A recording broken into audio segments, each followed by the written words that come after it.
Commonwealth Stadium is set for the most anticipated of all CFL rematches. The last time these teams met, the Eskimos survived a last-second charge with a late touchdown in overtime.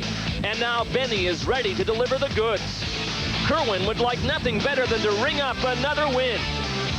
Danny Mack would like nothing better than to repeat last year's upset. The defense will have to make its point. Oh yes, it doesn't get much better than this. Only one division finalist remains to be decided, and this is where the decision will be rendered at Commonwealth Stadium in Edmonton. The Eskimos are one of the hottest teams in the CFL. The BC Lions are a lot cooler, but they remember well their Grey Cup miracle of a year ago, and this is where it started. Hello and welcome to Edmonton for the North Division semifinal between the Eskimos and the Lions, and we're just in time to hear the national anthem.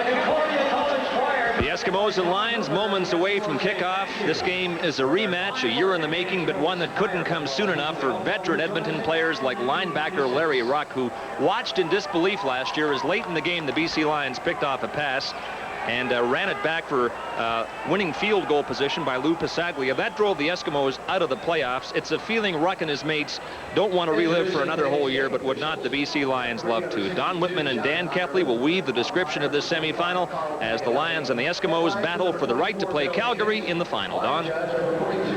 Thanks, Scott. Hi, everybody. The BC Lions are looking to repeat as Grey Cup champions. The Edmonton Eskimos anxious for revenge here at Commonwealth Stadium, Dan. And there seems to be a feeling among most that the team that emerges triumphant today will get an outstanding performance from its running back, Corey Philpott of the Lions, or Eric Blunt of the Eskimos. Both of these guys are great impact players. They have the potential that anytime they touch the ball, they can come up with a big play and take it to the house for 6 points.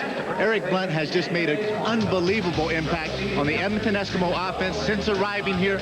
It's imperative today that he has good production inside to buy some time for Kerwin Bell to go through some play-action pass so that he has a better opportunity to throw the ball downfield. Corey Philpott established a league record this year, 22 touchdowns for the Lions. This is a guy that is just absolute magic. As soon as he touches it, blazing speed, quickness, excellent receiver out of the backfield, and most importantly, he is an excellent return man. Well, there are some eerie similarities to last year. The Eskimos 13-5 again, 11-6 last year for the BC Lions, 10-8 this year. They're playing on a frozen field. Snow is falling here at Commonwealth. What do you think? Couldn't get any better. I can tell you right now. The fact is the Edmonton Eskimos coming as the defending Grey Cup champions last year, the BC Lions bumping them off. The roles have reversed, and when you come into Commonwealth Stadium as a champion, it will test you to be able to keep your championship. But the Lions reflect to last year's playoff game. They are not intimidated coming into Commonwealth. Scott? All right, Don, and the quarterback who finished the game for the BC Lions last year as they upset the Eskimos here at Commonwealth and went on to win the Grey Cup. Kent Austin is with us as our game day analyst. You remember every moment of that game, do you not? Well, I remember the last drive by Edmonton at the end of the game and life just ebbing from us on the sidelines, and all of a sudden Robert Gordon got the big play for us. Tommy Charles Gordon got the big play for us with an interception and gave us a chance to win. Kent, this year the Eskimos beat the Lions twice in the regular schedule, but not convincingly enough in either game to suggest that this playoff game will not be a close affair. It could be decided on turnovers. I think it will be decided on turnovers, and especially BC's secondary matches up very well with the Edmonton receiving corps. And in the BC secondary, Charles Gordon is the guy that can give him the big play in the turnover department. You talked about him a moment ago. He's the guy that drove the Eskimos out of the playoffs last year. He's got 7 interceptions this season to lead the Lions, and he just seems to have a knack for the big play. So I look for him to make some plays in the secondary today. Both teams rely heavily on the run. Don and Dan talked about the running backs in this game. Could it come down to which offensive line opens up the most holes? Well, obviously, most games in the CFL are decided up front, but I really believe that both quarterbacks are going to have to play within themselves and give their defense a chance to win the ball games. Even though the running backs are both great for both teams, the defense is going to decide this game. Has not the crew at Commonwealth Stadium done a great job preparing the field as the snow is falling, but it's in great shape? It looks like it hasn't even snowed here. Great job. All right, coming up in our Chrysler Canada halftime report from Commonwealth Stadium today, we'll get a quick review of San Antonio's win over Birmingham that's landed the Texans a spot in the South Final a week today. In Baltimore, Texans certainly are worthy finalists. 52-9 winners today, and we'll examine the first half of this North semifinal between Edmonton and BC. This could be the feature game of the first round of the playoffs. And you want weather? Well, we've got lots of it in Edmonton. It's winter-like here today. Snow has just started to fall, but it's beautiful as weather goes at this time of year. Very mild, not likely to get in the way of the game at all, and neither are Kent and I worried about this turning into funny hat day for us. It's game on then for a spot in the North Final. Don? Temperature of -2 degrees, and Dave Ritchie's team won the coin toss, but unless the wind picks up, the weather should not really be a factor either way. The Edmonton Eskimos won the coin toss, deferred their choice to the second half. Ron Lancaster wants the wind, if it is going to come out of that north end, at his back in the fourth quarter. Well, exactly as Scott had said, the weather conditions are ideal. The field is in perfect condition. The players down there have had an opportunity to get out an hour before, check the cleats, exactly which size cleat that they want to use. Commonwealth Stadium, the grass, it's football weather in Alberta today. The Edmonton Eskimos, Sean Fleming preparing to kick off to Philpott and Thomas.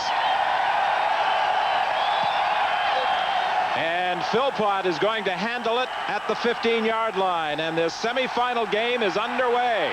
And good downfield coverage with Singor Mobley, the first to make contact with Corey Philpott. Philpott was unable to practice most of the week because of the flu. Danny McManus, the starting quarterback. McManus this year with 19 touchdown passes. He was the starting quarterback in the semifinal game here at Commonwealth last year, but on the final touchdown drive, it was Kent Austin who put the drive for the winning field goal. It was Kent Austin who put the drive together, and of course, everyone knows about McManus's performance in the final against Calgary and in the Grey Cup game. Here's McManus trying to swing it out to Philpott, and Hunter was able to get a hand on the throw. And this Edmonton Eskimo defense, the stingiest this year in the CFL, is fired up.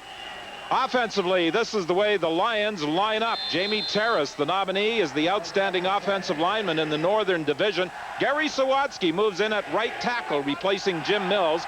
Corey Philpott established a league record this year with 22 touchdowns, and some wonder how he was overlooked as the outstanding player candidate. Pass over the middle, it's intercepted. Willie Pless has the football, and Willie Pless slipped, lost the football, gets up again, and loses it again, and the BC Lions appear to have recovered. They really have, Whit. There's a flag down. It should be holding against the BC Lions. Obviously, they're going to not take the penalty, take the interception at the point when Willie still had a hold of it. Now he lost the possession of it twice. BC retains possession. So possibly in this case, Edmonton will have an opportunity. Holding BC number 64. Repeat second down. Well, with the BC Lions recovering the second fumble by Willie Pless, the Edmonton Eskimos are going to decline the penalty. The possession of the ball actually goes back further Take the penalty, I should say. Yeah, than the penalty itself. Sawatsky is a guy that was called for holding. Last week's game, he had penalties on the first two games, and after that, he graded out the highest, best offensive lineman in the game. Out of the shotgun formation, 5 receivers in the pattern. The throw to Flutie, and Flutie has the football very close to a first down. Flutie, the hero in the final in Calgary last year with the end zone touchdown throw from Danny McManus, taking the BC Lions out of a big hole deep in their own zone on second down. Flutie does a great job of getting position inside of Darian Hagan, and when he has that time in the backfield, Danny McManus is very effective as far as completing his passes, as we just saw with that nice pass to Darren Flutie. Flutie missed a number of games this season, and for this game, the Lions are missing Mike Trevathan. This is Corey Philpott driving straight ahead on first down, picking up about 6, stopped by Mobley and Pless. Defensively, the Eskimos are led up front by Benny Goods, who had 14 sacks. He was the team leader in that department. Willie Pless led the CFL with 100 tackles. He's gone over 800 for his career. And Robert Holland returns to the defensive backfield. He is playing the right corner. Out of the shotgun on second down. There's Darren Flutie again on the receiving end of the throw for a first down up at the 46-yard line. Darian Hagan was there to make sure Flutie didn't go any further. Darren Flutie looks a little winded as the tackle came over top. Darian Hagan looked like he got his right knee in the back of Darren Flutie, but this is the way you take care of the heat and the pressure that the Edmonton Eskimos are noted for. Quick release, good extension coming off the line of scrimmage, find the open area. Danny McManus having a good first series of plays. Gordon wide to the left, a handoff inside to Philpott. Philpott bounces off a couple of people, but he can't get past Willie Pless, and there's some pushing and shoving going on, and that involves Larry Ruck and Todd Furtick.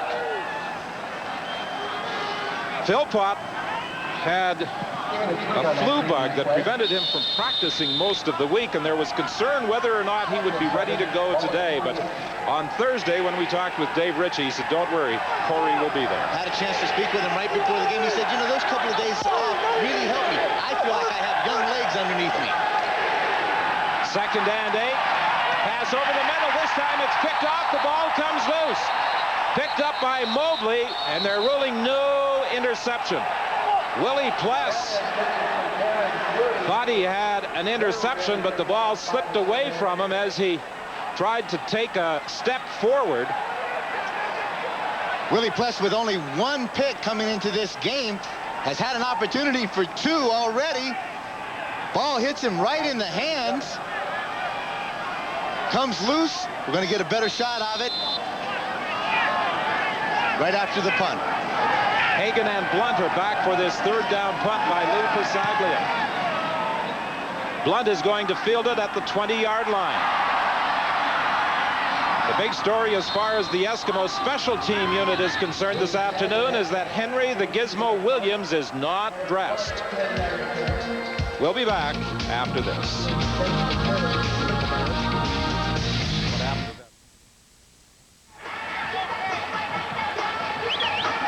Edmonton's starting quarterback, Kerwin Bell, getting set to direct his first offensive series. And an opportunity, the second opportunity for Willie Pless to come up with a pick. Clearly dropped the ball. Good call by the officials.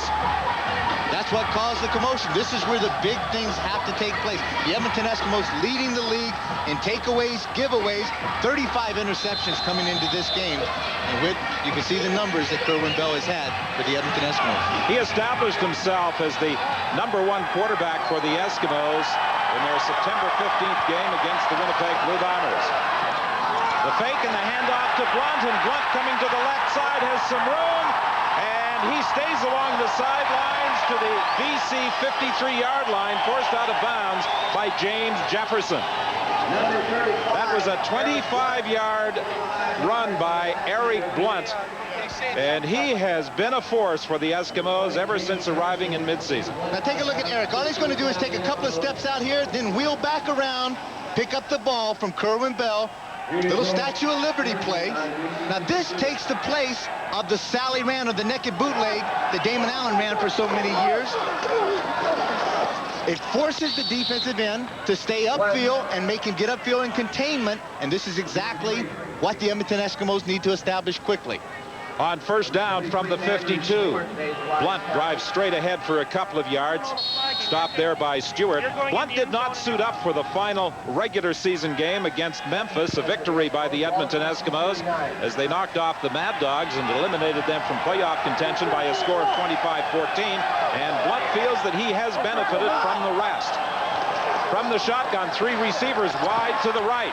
Kerwin Bell is forced out of the pocket. Bell not noted as a runner, and he's caught from behind by Ford, but he's going to be close to a first down. As a matter of fact, when talking about Kerwin Bell's running abilities, Ron Lancaster said, if Kerwin Bell and Chris Vargas were running a 40, they'd have to run it as a relay.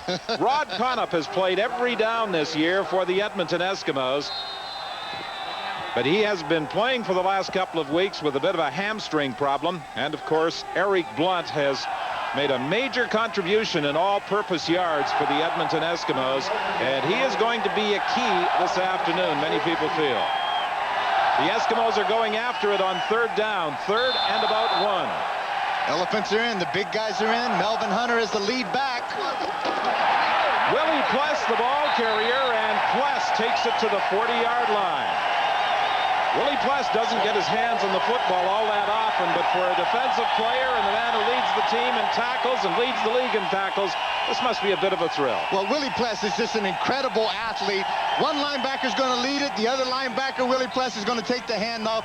And it just shows you what great linebackers the Edmonton Eskimos have in these days. Back in the old days, I don't think I'd have seen Hugh Campbell putting myself or Tommy Towns in the backfield. I was going to say, I don't ever recall seeing number 42 carry the ball for the Eskimos. First and 10 from the 40. Fake inside. There's the pass. Dumped off, intended for Souls. Good pressure by Brian Ford. And that's something that Bell said he expected from the BC Lions. Constant pressure from a defense that likes to go after you. Stewart, Chaters, and Scrivener, 3 Canadians up front. Tyrone Chapman missed the final game of the regular season against Saskatchewan because of stomach problems, but he's back today. He was shaken up earlier, but has returned. And James Jefferson, the veteran, plays the right corner. Big matchup with Jefferson against Shalon Baker, the old wily veteran against the young rookie. Kerwin Bell throwing deep for Brown, and Brown got one hand on the football, but Charles Gordon was there defending against him. Eddie Brown had the opportunity to get behind the coverage. Kerwin Bell with enough time to throw the ball. Now take a look at the throw. One hand goes up. Eddie Brown maybe has a chance to get both hands up there for the catch. And those are the kind of opportunities early in the part of a game. If you had the chance, come up big, it could just change the whole outcome of a ball game.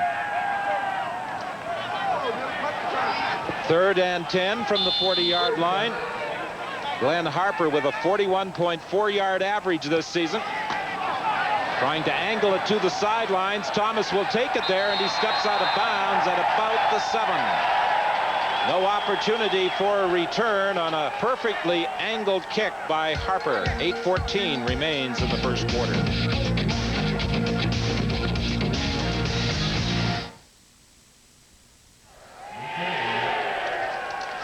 8:14 remaining in a still scoreless opening quarter. Coach Dave Ritchie was telling me that one of his main concerns today was whether or not his team would be able to play a full 60 minutes. He said in some of our games we have played a very strong first half, and then our offense went home in the second half. Philpott, the ball carrier, trying to get to the outside. He gets a block. Can he turn the corner and stay in bounds? What a run by Corey Philpott as he takes the ball all the way upfield, and let's see where they mark the spot he stepped out, just shy of the midfield stripe. Corey Philpott, toss play, good penetration upfield by Leroy Blue. They get a good block on Willie Pless, seals off the corner, and then Corey Philpott shows exactly what we were talking about in the opening. Those young legs that have been rested for 3 days had a chance to turn the corner, turn the speed on, and get great field position for Danny Mack and the BC offense. 47 yards for Corey Philpott. Philpott, the toss play is the bread and butter of the BC Lion offense. The pass was intended for Clark. It will be second and 10. But that 47-yard run certainly got the BC Lions out of a hole as they were pinned up deep in their own zone at the 7. Takes a lot of pressure off of a quarterback when you have a productive running back and a good running game. Solid offensive blocking up front allows the quarterback a little more time, play action, to buy time against a tough defense to complete the passes downfield. On second down, a 5-receiver set for the BC Lions. Out of the shotgun, McManus throwing to the sidelines. Gordon's got it. He'll be very close to a first down. Tackled over there by Holland. It looks as though it's going to be about a yard short, but I think at this stage of the football game, the BC Lions will go after it. Take a look. You see number 26, Glenn Rogers Jr., the halfback, coming on the blitz. The great read by Danny Mack and also Robert Gordon. The out pattern, perfectly thrown pass. The ball just slightly short of the first down, make it third and about a yard. Danny McManus looking over to the bench as the Edmonton Eskimos make some changes defensively. Then you talked about talking to Dave Ritchie if his team was able to play 60 minutes. And he also happened to say, if my guys up front are able to block the Edmonton Eskimos, it'll be an interesting afternoon at Commonwealth Stadium. Philpott gets the ball, and his second effort appears to have picked up a first down. He was driven back, but his forward progress had penetrated the 45, and referee John Ireland signals a BC first down. 6:30 remaining in the opening quarter here at Commonwealth Stadium. Great second effort by Corey Philpott, who's not really a big back. He's about 5'9", 5'10", 185 pounds, but most of his strength is down in his thighs and his quads. Great leg power. He has scored 48 touchdowns in the 41 CFL games he has played. An amazing performance. Deep throw, and it's incomplete. Intended for Gordon. He was running with the safety, Trent Brown. It will be 2nd and 10 for the BC Lions. Benny Goods is still down. He was the sack leader for the Edmonton Eskimos. Some hard feelings between Benny Goods and several members of the BC Lions. Well, there's a lot of trash talking that takes place out there, and Goods is one of the guys that lets his feelings be known, and that this offensive line is somebody that's going to respond to it. And you take a look at a guy like Gary Sawaski starting at right tackle, had a little bit of a history to him. It's going to be hard to intimidate a man like that who spent a couple of years in prison, but now he's got a great opportunity to be a starter, to go out there, and as I said, last week's football game, he graded out the best offensive lineman that they had on the BC offensive line. This would be a major blow if Goods is out for any length of time, but the Eskimos, I'm sure, breathe a sigh of relief as he is able to get up and walk off to the Edmonton bench, but he must come out for 3 plays. There's going to be a couple of chop blocks and some cuts that's going to take place in the trenches, and just to try to make guys that are very persistent, good pass rushers like Benny Good aware. So if you take your mind just a little bit off rushing that guy, Danny McManus, and start having to worry more about the offensive lineman in front of you. Jed Roberts comes in to replace Goods. McManus flushed out of the pocket. He tried to dump it off, and there is going to be a penalty flag. Has to be. Todd Furtick was the closest guy to that play. Danny Mack had an opportunity to try to release the ball a little earlier, but he took it down. Intentional grounding. BC number 14, 3rd down. Well, McManus saw a white jersey. Unfortunately for Danny Mack, it belonged to an offensive lineman. Well, this is a position that Danny Mack is not used to. Scrambling out, having to run for his life to the corner. Had an opportunity as soon as he came out and broke containment. He needs to look downfield, release that ball. This time he allowed a very quick pursuing Edmonton defense to shut him off. A loss of 11 yards, and on the 3rd down punt, Pasaglia stands at his own 40, couldn't handle it. He kicks it as the ball lay on the ground, and it goes out of bounds at about the 47-yard line.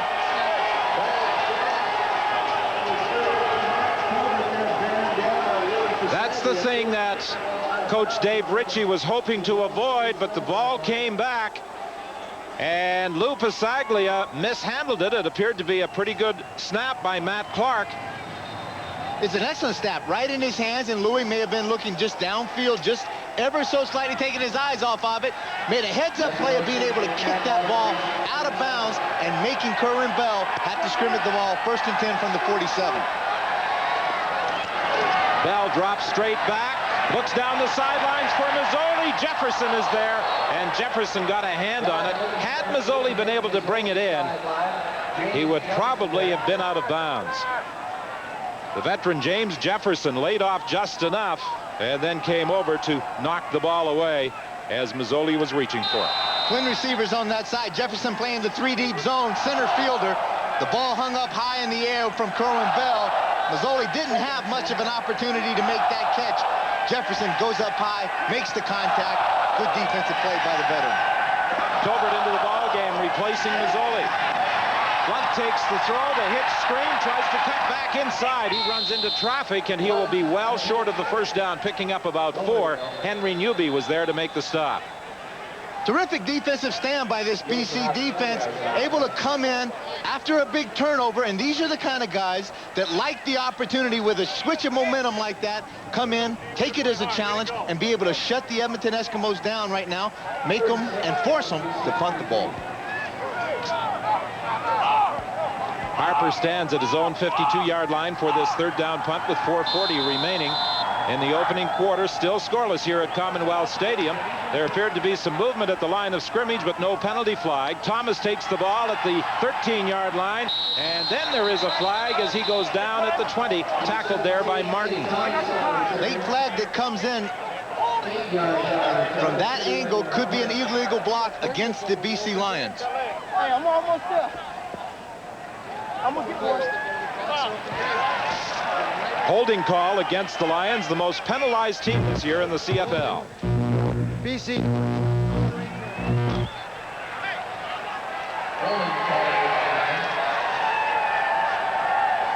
So again, the BC Lions, in starting an offensive series, are backed up close to their own goal line. They started their previous series from the 7. This time they scrimmaged just shy of the 8-yard stripe. And the way that they got out of the trouble the last time they were down there was a toss play getting outside. And that is quite an accomplishment to do against a very fast pursuing defense of the Edmonton Eskimos. As I said, the toss to Philpott has been the bread and butter. The pass to Clark at the 10-yard line with Gary Wilkerson defending, and it will be a gain of a couple. Pitch pass to the wide side of the field. The cornerback is on the outside. He can look at the receiver, also see the quarterback right into the backfield. As soon as he sees Danny Mack take that quick three-step drop, turn and pivot, he's able to make a break on the arm movement and made an excellent play, stopping that gain for only about 3 yards. 3:42 remaining in the opening quarter. Clark in motion across the formation. McManus from the shotgun. Fakes initially, now looks to the sidelines. Robert Gordon couldn't haul in the low throw. McManus was under pressure, and Ruck was defending against Gordon. Danny McManus wanted to hit his receivers fairly quick that time, but in the coverage, the press coverage that Edmonton Eskimos use, defensively, man-to-man, they come up and jam those receivers, and at the time that Danny McManus wanted to throw it, one of those receivers was laying on his back. Nobody to throw to, forced him to have to scramble. Another thing Dave Ritchie talked about was trying to prevent the Eskimos from playing on a short field. Well, with the previous punt that was mishandled by Lou Pasaglia and this kick by Pasaglia that Blunt takes at the 45, the Eskimos are working again with a short field. Costello was there to make the tackle with 3:14 remaining in the opening quarter. A 34-yard punt by Lou.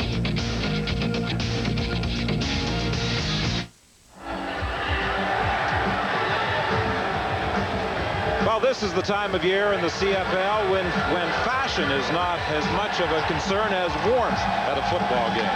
But I can remember coming back here in 1975-76 as a rookie, not knowing what it was like, and you thought you were going to wear the leather jackets and this loafers and stuff like that. I froze my head off most of the time out there. Handoff to Brown on the reverse. He has speed, cuts inside to the 20. Thomas came over to make the tackle. In his previous life as an Edmonton Eskimo, Eddie Brown was a very vocal individual. He's been somewhat humble and a lot more modest, the players say, in his second go-round in the green and gold. And Eddie Brown has not been completely healthy in his second trip here to the Edmonton Eskimos, but here's where he really can excel. That speed, get him outside and let him show what he can do when he can shake and bake. 21 yards for Brown, and now this is Blunt trying to get to the outside, and he is forced out of bounds down at about the 12-yard line. That will be a gain of 8, maybe even 9, depending on where they spot it. running the search series or the zone just to get the ball deep to a guy like Blunt. Let him pick his hole, find his open area, make something happen. That's going to force the BC linebackers to have to take a keen look at him, stay in there just a little bit longer, and as I said, that opens up the play action pass for Kerwin Bell. 2nd down and 2. Souls the ball carrier, and he should have the first down inside the 10. He was driven back by Benefield and Newby.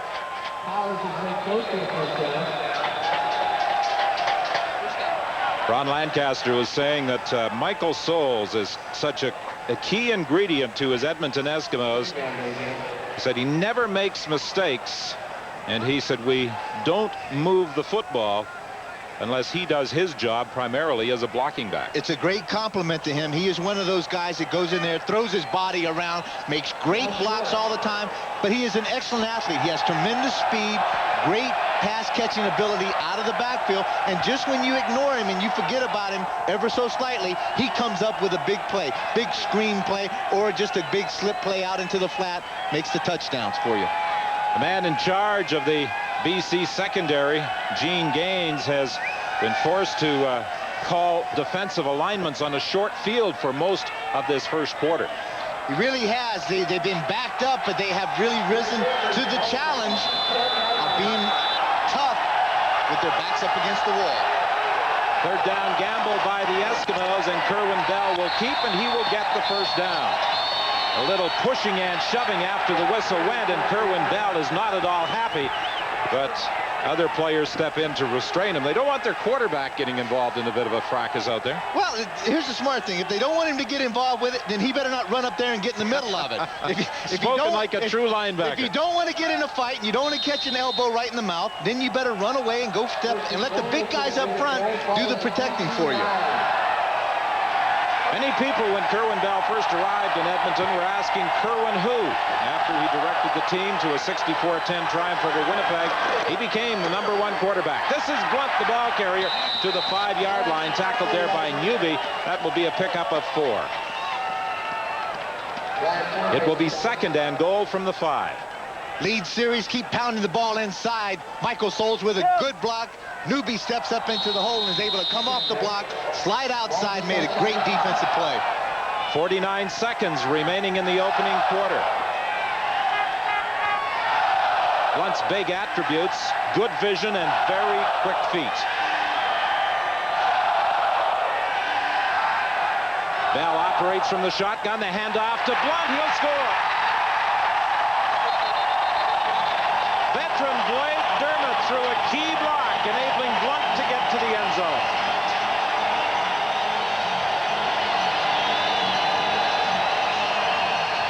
Eric Blunt, just an excellent thing. He's just going to take the handoff right here. Souls gets the block. They come back inside. And the big key of this, that great vision that Eric Blunt has, he sees the opening, goes to the outside, uses those quick feet, makes the cut on a turf that could be questionable to begin with. Great Commonwealth feel, able to make the cut, get it into the end zone. 5 carries for 45 yards for Eric Blunt, and the Edmonton Eskimos are first on the board with 18 seconds remaining in the opening quarter. Sean Fleming to add the point after. The Eskimos won both regular season meetings between these two. A home-and-home affair, a 33-18 win at BC Place on September the 22nd, and in overtime, 39-36 right here at Commonwealth Stadium. Michael Souls gets the lead block on Tyrone Chapman, freezes him. Excellent blocking off the left side with Blake Dermott and Craig Hendrickson. And the terrific vision and those quick feet we talked about enabled Eric Blunt to get the ball in the end zone for the first major of the day. He seems to have the ability that all great running backs possess, changing direction without any hesitation. Well, it's a part of where it becomes a sixth sense. Great running backs, they don't have to think about anything. It's a natural process. They make the move, they quick feet as he has. And I had an opportunity to speak with him prior to the game. Just a great, humble, quiet, kind of conservative guy. And we joked a little bit about being, because he went to the University of North Carolina, and myself being from North Carolina. I was going to say, what do you expect from a guy from North Carolina? I said, buddy, you may have a future in the television industry.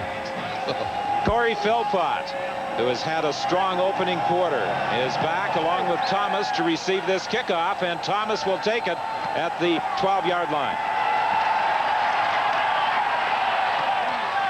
Thomas got it back to about the 34 before being decked there by Cavis Reed with 3 seconds left in the quarter.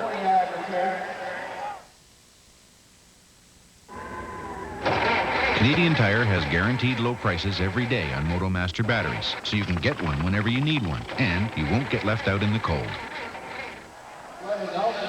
Danny McManus with some final instructions from the BC bench before going out for what should be the final play of the opening quarter. His BC Lions trailing by a score of 7-0. McManus was quite confident that his team would play well here at Commonwealth, and here's Corey Philpott, one of the reasons that McManus would have that confidence. Philpott to the 50-yard line. And that is the end of the opening quarter, with the Edmonton Eskimos leading 7-0.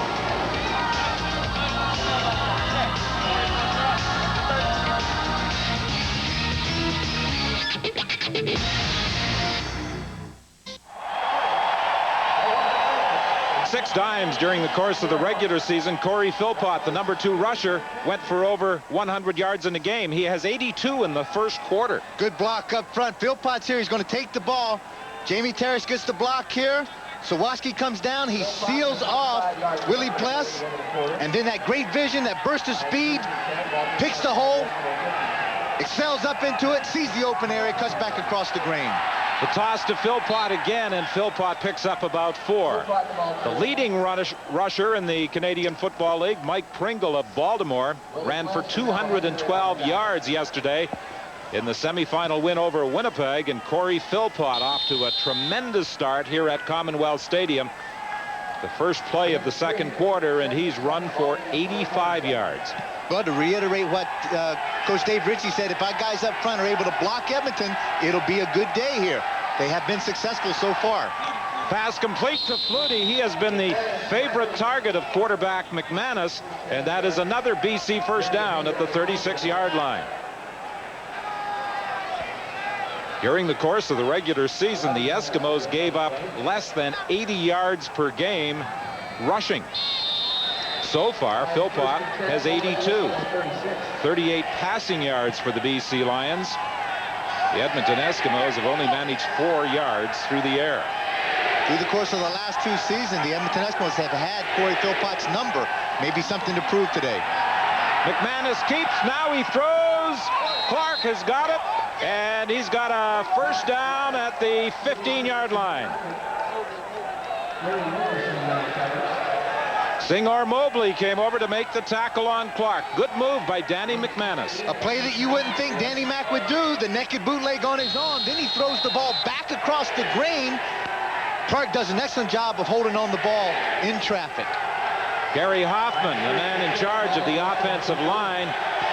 The unit that has to provide the protection for Danny McManus. So far, they've been doing a good job. Here's Philpott with a hold, driving down to the 10-yard line. Jed Roberts made the stop. That's a pickup of 5. Excellent surge off the left side. Good protection as far as getting off the ball quickly, getting into the defensive lineman, creating an opportunity. Philpott, with that excellent explosion and acceleration, is able to make 4 or 5 yards on that carry. BC Lions have had an injury-plagued season. And they would dearly love to have Trevathan here this afternoon, but they don't, so they have to make do with the other fellas, and Flutie is the key guy on the passing attack as he takes it into the end zone. Darren Flutie on the receiving end of the Danny McManus throw, and with the point after coming up by Lou Pasaglia, this game early in the second quarter should be tied at 7. Coming right at you, Danny McManus doing what he does best, reading defenses and getting the ball released quickly. Darren Flutie reads the coverage, sets down, just a simple curl route, and as Mobley comes up, Flutie's able to duck underneath it. Mobley misses the tackle. 6 for BC. The attempted convert is blocked. The loose ball still alive. and of course they can take it the other way if the Eskimos could gain possession. Darren Flutie was holding for Lou Pasaglia. It's only the second time in his career that Lou Pasaglia has missed a point after.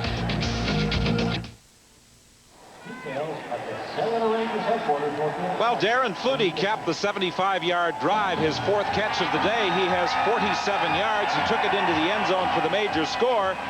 As he went off to the bench, he seemed to indicate that in trying to hold for Lou Pasaglia, and what was almost a given that this game would be tied at 7, he may have had some difficulties holding the snap from center, and the kick was blocked. This is Blunt in the kickoff return, getting back close to midfield. Donald, we've seen 4 occasions so far in the course of the game. 2 by Willie Pless that the ball slipped through his hands. A snap that went through Louis Pasaglia's hands. Now let's take a look. This is the touchdown that comes back. Darren Flutie makes an excellent move to duck underneath the tackle of Mobley. And then now the extra point, the ball goes through the hands, and as he starts to put it down on the tee, it slips off. Now, some of the receivers, they may use a little stickum on those gloves, and when it gets cool out there, that stickum gets very, very slippery. Kerwin Bell under pressure, dumps it off to Blunt. And Ford is able to catch up with him, but not before he got to the 41. Glenn Scribner was coming in hard on quarterback Kerwin Bell. Was just a fraction of a second late in getting there. Scribner, with 5 sacks through the course of the season, gets there and makes his presence known. Body slams Kerwin Bell. Kerwin very fortunate to be able to get the ball off into the hands of Eric Blunt, who makes a big gain out of it. Well, that's something Bell will do. He will hold on to the football, and he takes some hits as a result. Souls is the man he's looking for, and Souls takes a hit from Jefferson over on the far side of the field after a pickup of about 3. 7-6. The Eskimos lead it with 10:53 remaining in the first half. Quarterbacks sometimes hang those receivers out to dry because there's a coverage cover 3, a cut call where the corner Jefferson rolls up and the halfback Enos Jackson goes deep. And when you lay that ball out there, the cornerback is sitting out there, and he usually makes a big hit up around the head. Jefferson takes the chance, goes down low on Michael Souls. Out of the shotgun. Bell looking over the middle, in and out of the hands of Eddie Brown. Downtown Eddie Brown, acquired late in the year, returning to the Eskimos from Memphis, with Lucius Floyd going south. Sweet look at it as it comes right at you. Eddie Brown taking just a quick little glimpse to find out who was in the vicinity. Good throw by Kerwin Bell. The ball slides through the hands of Eddie Brown. Well, we saw Willie Pless early in the football game have some problems handling the football. We saw the usually sure-handed Darren Flutie have difficulties handling the football on the exchange from center on the convert attempt. But Sean Fleming has no problems with the footing, nor does Glenn Harper have any difficulties with the hold, as the field goal increases the advantage to 4 points.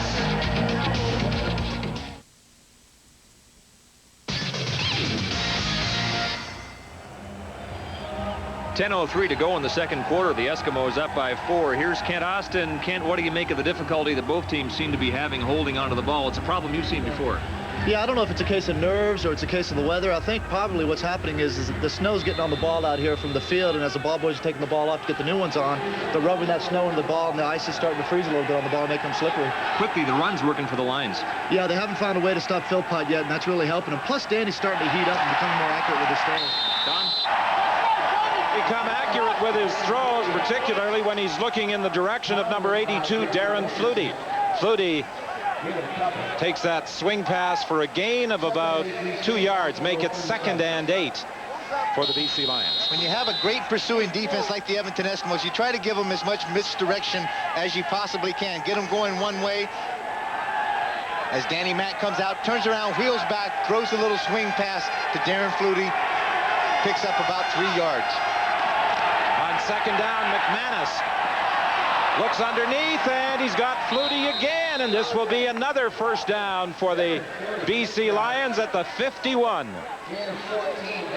Hagan and Pless combined to bring down Darren Flutie, but they're having all sorts of difficulties covering this man. It's incredible. This is shades of the Western Final down in Calgary. Now watch this. In traffic, ball's up high. Darren Flutie goes up. Great concentration in between Willie Pless and Darian Hagan, and comes up with an excellent reception. 6 receptions for 63 yards for Flutie. He has the BC touchdown. It's 1st and 10 from the 51-yard line. This is Blackwood, and he'll get about 5. Pless was there to make the tackle, as he most often is in the Eskimo defensive scheme, the CFL leader with 100 tackles. Paul Blackwood is a rookie out of the University of Cincinnati, a little bigger, 6 foot, 218 pounds. So when he catches that ball on the inside, takes the handoff, he runs with a little authority. Willie Pless had to stand him straight up. With all due respect to Blackwood, however, the man they really miss in BC is Sean Millington. Absolutely. That has been the key and the greatest loss that this team has suffered through the course of the 95 season. Flags flying all over the place. Ian Sinclair and Danny McManus had some difficulties in trying to execute the exchange from center. McManus, you know, was plagued for a while.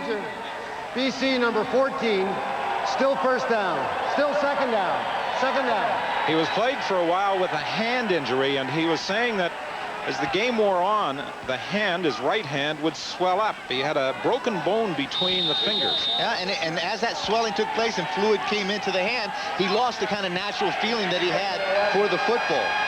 2nd and 11 from just across the 50-yard line. McManus operating out of the shotgun. It was intended for Gordon. It's incomplete, and the Lions will be forced to send out their punting unit. Rogers was over defending against Gordon. Lots of heat by the Edmonton Eskimos. Danny Mack stands in the shotgun formation so he can see everything coming at him. Trench Brown's right in the middle. He's trying to throw it underneath the coverage, just barely past the outstretched hands. Bisaglia stands at the 35-yard line for this 3rd down punt. Pressure coming from the outside, but Bisaglia gets it away. Blunt takes it at the 25-yard line, and excellent downfield coverage with Shelton Quarles making the tackle. 7:34 remains in the half. Shelton Quarles, number 31. Canadian Tire has guaranteed low prices every day on MotoMaster batteries, so you can get one whenever you need one, and you won't get left out in the cold. It was suggested earlier that Kerwin Bell was somewhat slow of foot. When that question was thrown at him, he said, "I prefer classic drop-back passer." Well, he is exactly that. And as most defenses will tell you, they would love to play against the classic drop-back passer because they know where he's going to set up. In between the tackles, he's not hard to find. That hit screen to Shalon Baker that every team seems to have in its offensive scheme, but David Benefield read it perfectly and was over to defend. David Benefield just had an excellent 95 season as a regular season. 12 sacks, 7th in the CFL. Big fella, 6'4". He goes about 235. Excellent quickness and mobility. 2nd and 10 as Baker was stopped right at the line of scrimmage. Sandusky comes wide to the right. So far, the Lions have done a good job of shutting down the Edmonton passing attack. Brown on the receiving end of the throw, and that'll be a first down up to the 42-yard line. I no sooner get the words out of my mouth, Kep, and Kerwin Bell fires the strike to Brown. Well, as a classic drop-back passer, that was a classic drop-back pass to a classic inside receiver. Eddie Brown does a great job, shows some experience as he made the hook route. Charlie Gordon's all over top of that coverage, but Eddie Brown's able to slide to the outside. Kerwin Bell's able to sense that movement. Completion. Handoff inside to Blunt. Blunt tried to cut back and will be limited to about a 3-yard gain. 6 minutes remaining in the first half. The Edmonton Eskimos leading the BC Lions 10-6. The winner will move on to McMahon Stadium in Calgary next Sunday afternoon to take on the Stampeders in the North Division final. Ron Lancaster would dearly love an opportunity to avenge the 2 whippings his team suffered at the hands of the Stampeders earlier this year. Well, down in Calgary, it wouldn't matter which one of these teams showed up down there because both of them have beaten Calgary in the Western Final the last 2 years. Sandusky is the receiver Bell was attempting to find. James Jefferson got a hand on it, and Bell, as he so often does after releasing, found himself on his back. Kerwin Bell meets Scriv. Boom. Blake Dermott trying to get over there to do a little bit of a job to protect his quarterback. Colin Scribner having an excellent year. Missed a couple of games because of a knee injury. But they have an all-Canadian defensive line. All 4 of them rotate in there and play very well together. Penalty flag on the play as Thomas takes the ball at the 20-yard line. Thomas looking for some blocking developed. There's another penalty flag down at the 45-yard line. And we'll wait for referee John Ireland to sort these out. You know, I would think with both of these teams coming in here, particularly the BC Lions being the most penalized team, they've been very few penalties so far in the game. Had a chance to talk with Coach Ritchie, and we asked him about it. I said, Coach, did you talk to your team about being disciplined and about, you know, not taking stupid penalties? He said, yes, I did. I said, do they listen? He says, no, they don't listen. But it seems like somehow the message has gotten through with the BC Lions. Anytime, it doesn't matter whether the Eskimos or the BC Lions coming into a playoff game, it's tough enough that you don't want to beat yourself through penalties. Strangely enough, in the 2 games these teams have played, the Edmonton Eskimos have had more penalties than the BC Lions. Well, there's a lot of friction that goes on out there, and as I said, there's some animosity between players and between the 2 teams, and it shows on the field, and guys take their frustrations out, and they're going to get called a lot of times out there. In the overtime game at Commonwealth Stadium, 14 penalties against Edmonton, 10 against the BC Lions, and Ron Lancaster was very concerned with the penalties and the undisciplined play of his team in the October 1st game. Illegal block. BC number 3. That penalty is declined. Offside. BC number 3. Repeat 3rd down. Kelly Sams get caught on both of the penalties. They'll mark it off the 5 yards, and Edmonton will re-kick. The ball will come up to just shy of the 50-yard line as Glenn Harper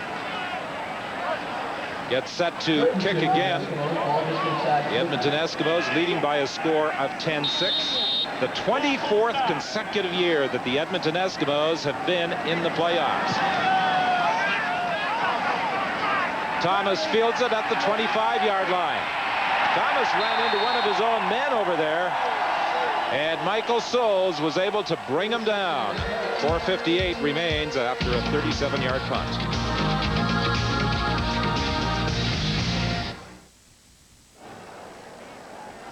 The Eskimos still nursing a 4-point lead in our Chrysler Canada halftime today. We'll check in at the Alamo Dome to see how the San Antonio Texans advanced to the division final at the expense of Birmingham earlier. Smart money was on the Texans, and they came through 52-9 the final. The Barracudas are still trying to get the license number of the truck. Kent, Don, Dan, and I will leave no stone unturned as we delve into the first half of this game in which the Eskimos lead. Don? The Eskimos lead by 4, and the Lions are at their own 15. Here's the reverse with Murphy, and Murphy is going to be dropped for a huge loss back to about the 3-yard line by Hunter first and then Benny Goods.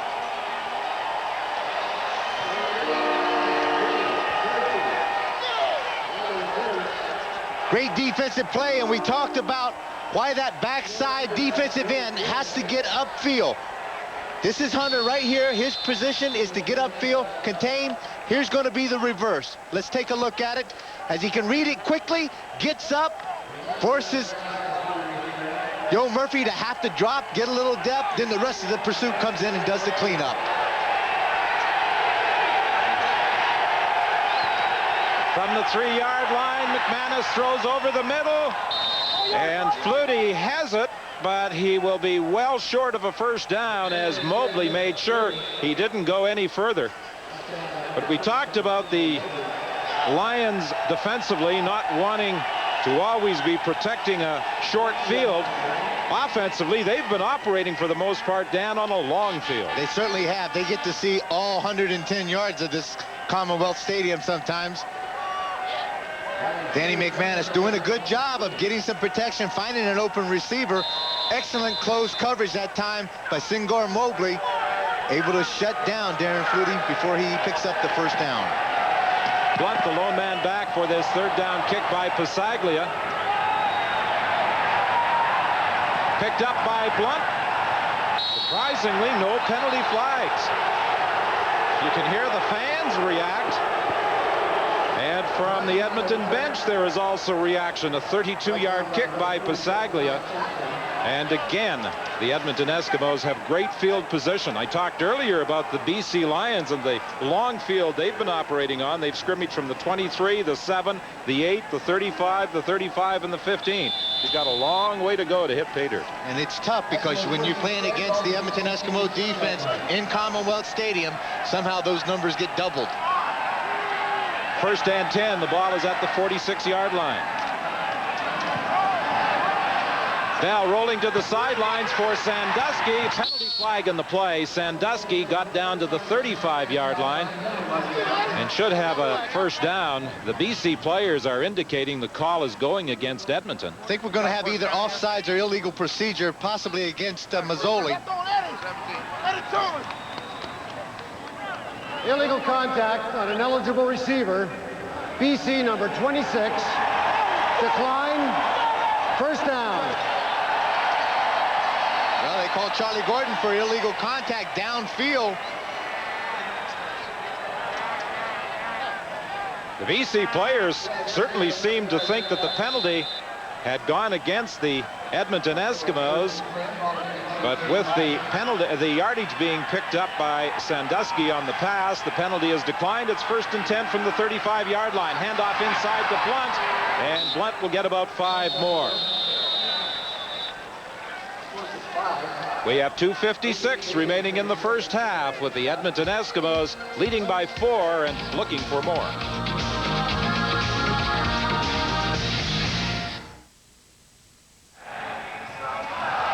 The Eskimos are lining up 2nd and 5 with 2:56 remaining in the half. Henry Newby just plays this exactly like a good linebacker should. Steps up into the hole, avoids the block of Leo Groenwagen, makes the tackle on Eric Blunt. Good technique by the young linebacker for the BC Lions. 2nd and 5.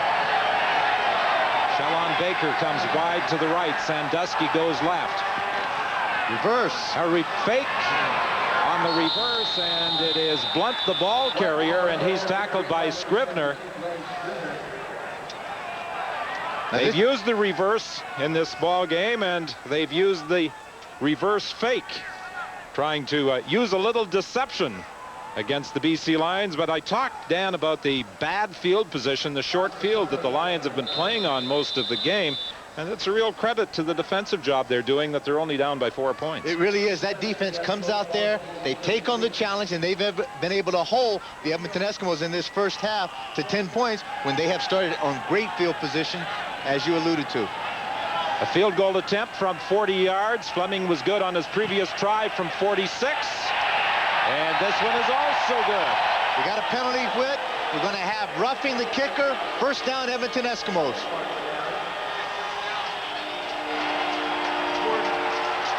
Charles Gordon, who was trying to block the field goal attempt by Sean Fleming, is charged with roughing the kicker, and that will give the Edmonton Eskimos a first down. Major foul.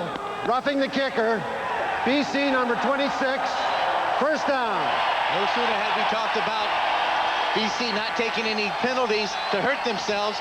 Charlie Gordon goes for the block, gets out in front, catches the right leg, the kicking leg. Sean Fleming, flag comes down. Edmonton retains possession. First and 10 on about the 18-yard line. So the score holds at 10-6, but now the Eskimos have an opportunity to put it in the end zone. Bell is operating from the shotgun. He's rolling out of the pocket more today than he has in the past, but he isn't going to escape the pressure of the rushing BC defenders led by Andrew Stewart. Stewart, just a tremendous athlete, 6'5", 275. Great quick speeds, able to get the rush upfield. Now, when Bell moves that pocket just a little bit, sets up behind the tackle, slides, now he knows that he's going to have to get rid of the ball quickly, or else this defense is going to do exactly what they just did to him, put him on his back. Back at the 18-yard line. Pardon me, the 23-yard line. Second down. Bell now trying to step up, but he's caught and tripped up as Dave Chaters managed to get a hand on him. During the course of the season, the 3-down linemen for the BC Lions have been plagued with a series of injuries. Talking to the trio last night, they said they were ready and anxious to play this afternoon, and they have put pressure on Kerwin Bell. They really have. Take a look at Dave Chaters. He's just in the middle as Kerwin Bell goes back in the drop back.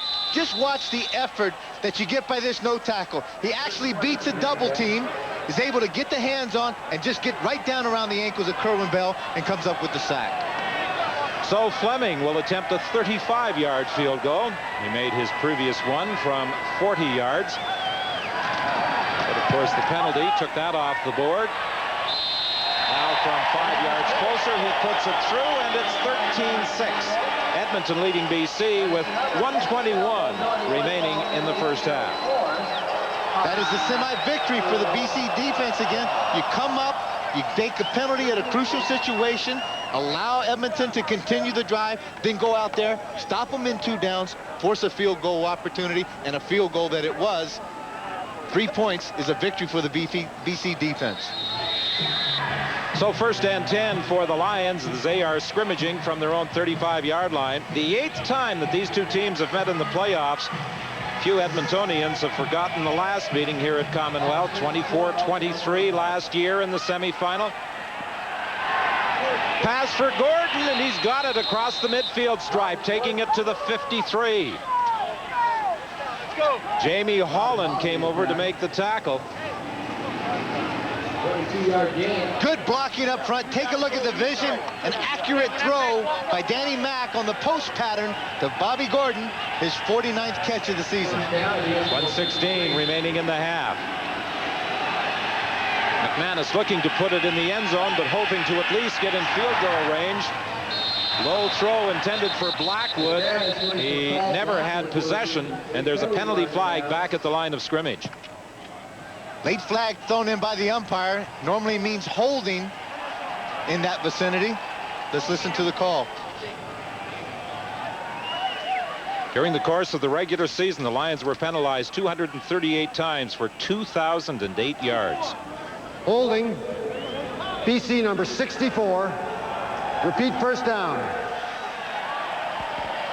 Gary Sawatsky was called for holding. His BC Lion teammates say they have never met a player as strong as Gary Sawatsky. They said when he holds you, he holds. Well, it's going to hurt a bit, and that time there's no crime in holding if the crime is just getting caught, and he's been caught a couple of times. Pass was intended for Flutie. The throw was high. It will be 2nd and 10. Snowing even more heavily now at Commonwealth Stadium as time winds down in the first half. The field was a little slick early with snow falling. It will become even more difficult to get good traction if it continues to fall. McManus operates from the shotgun, standing in back at the 40-yard line, and this is going to be a procedure call. And this is going to be a loss of down if that's the case, or a time count violation if that's the case. It will be a loss of down, but it is procedure. Procedure, I think it's against 59 Todd Furtick, the right tackle.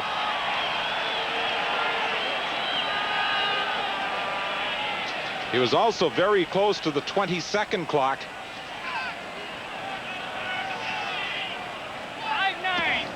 Procedure, BC number 59, still 2nd down.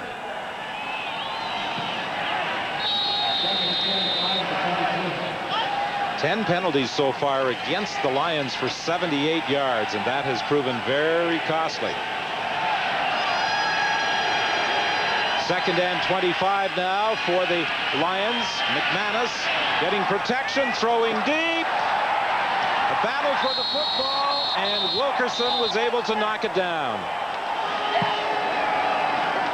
In the past, one of the criticisms of Gary Wilkerson was that he sometimes liked to freelance. The Eskimos are delighted with the way he has played, and they say that under their system, he can't freelance. Post corner route, Wilkerson is out there. Now watch how he kind of waits just a little bit on the ball, backs up as opposed to taking it toward the quarterback, going up at the highest point. The Edmonton Eskimo defense will take that. Good knockdown by the corner. Darren Flutie is the man McManus was looking for. A high snap to Pasaglia. He got it away just in time. Taken by Blunt at the 35. And Blunt with a couple of good moves. Only one man to beat. It's Pasaglia. And then he's caught from behind. Sheldon Quarles prevented Eric Blunt from going all the way on the punt return. Don, it's incredible when you have this kind of depth on your ball club that you can actually take a guy out by the name of Henry Gizmo Williams as a professional punt returner, and you put this guy in. Look at the moves and the shake and bake that this guy's got. 47 yards on the run back. Blunt was initially recruited as a punt returner, and he is doing it all for the Edmonton Eskimos. A pass receiver, a runner, and a kick returner with 42 seconds, putting the Eskimos in scoring position again. Handoff to Blunt. Blunt trying to go wide, now cuts back inside and will only get a couple of yards as Henry Newby was able to string things out. He's got to be tired after a 47-yard punt return, and then they call his number on the very next play. These guys are in great shape. They're never tired. Every time that they touch the ball, it's exciting for them, and that's what they're out there for. 35 seconds remaining in the half. James Jefferson appears to be the injured BC Lion. James Jefferson read that kind of Statue of Liberty play, came up and tried to react on it as the contained man on the outside, met up with a little confrontation, and it looked like one of the Edmonton Eskimo offensive linemen got the best of it. September 15th here at Commonwealth Stadium, James Jefferson played for the Winnipeg Blue Bombers. He had some words with several members of the coaching staff after the game, was released by the Blue Bombers, caught on with the BC Lions, the team he helped win the Grey Cup last year. And this is the second time he has been back here since, in the 39-36 loss on the 1st of October. He was playing the cornerback position. But take a look right at the very end of the play as he goes down. James Jefferson, from one of his own players, catches a helmet right in the middle of the back, and that looks like to be the area of concern right now for number 20, James Jefferson. Jefferson having a great deal of difficulty in straightening up, it would appear. So that means that Sims will come into the ball game and play the corner position. Both sides have dressed a couple of extra defensive backs for this afternoon's football game. Kelly Sims, Robert Davis backing up at the corner positions, and Kelly Sims comes into the ball game now to take over for Jefferson. This is not an unusual thing for James Jefferson. He is used last year in the semifinal. He came in and was playing hurt against the Edmonton Eskimos. Clearly, Dave Ritchie just came in and said, James, I need you to play. I need you to show up. And he did. Kerwin Bell initially could not find a receiver. Now is flushed out of the pocket. Throws down the sidelines, and I guess Sandusky was the closest receiver for the Edmonton Eskimo quarterback. But only 12 seconds remain in the half. The Eskimos used up a lot of time in getting that play underway. They really did. I think it was a poor choice of plays. And Kerwin Bell pays the penalty from Kelly Sims, number 3. As you said, Jimmy Sandusky was in the end zone. Now, I don't understand maybe what the latitude is as far as being in the vicinity of a throw, but Sandusky was about 25 yards away from that pass. Fleming is going to attempt a field goal with 12 seconds remaining. This will be another 35-yard field goal try. That's where he made his last one from. And he also puts this one through. So with 8 seconds remaining in the half, the Eskimos have increased their lead to 10 points. Well, the forecast was for flurries, but it seems to be a little heavier than just flurries right now. You're from Winnipeg now. I mean, you're from when flurries, it kind of tapers off at about 3 or 4 inches as it lays on the ground. This is legitimate flurries here at Commonwealth Stadium. But as you say, it's starting to settle in on the turf, and I think the temperature is starting to drop just a bit, and then that is going to start taking, into the moisture. It's going to start freezing a bit, and it's going to have a serious effect on the footing in the second half of this ball game. Well, the BC Lions are simply going to take the final seconds off the clock and head to the dressing room to regroup, trailing by 10 points. McManus took the clock down to 5 seconds, and now the final seconds tick away as he moves up to accept the exchange from center.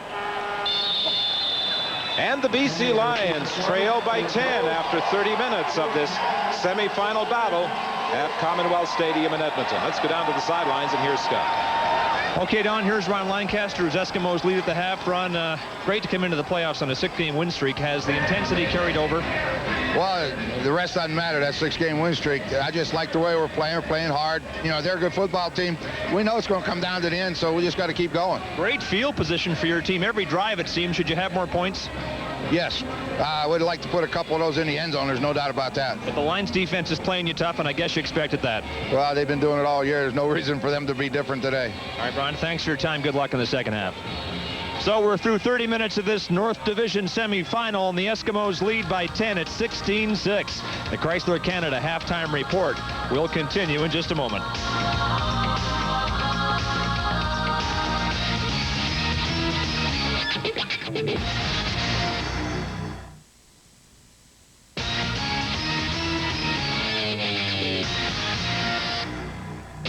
Welcome to Chrysler Canada's halftime report. Now, here is your host, Scott Oak. Through 30 minutes at Commonwealth Stadium, the Eskimos have a 10-point advantage on the Lions. We thought this game would be close, and it is.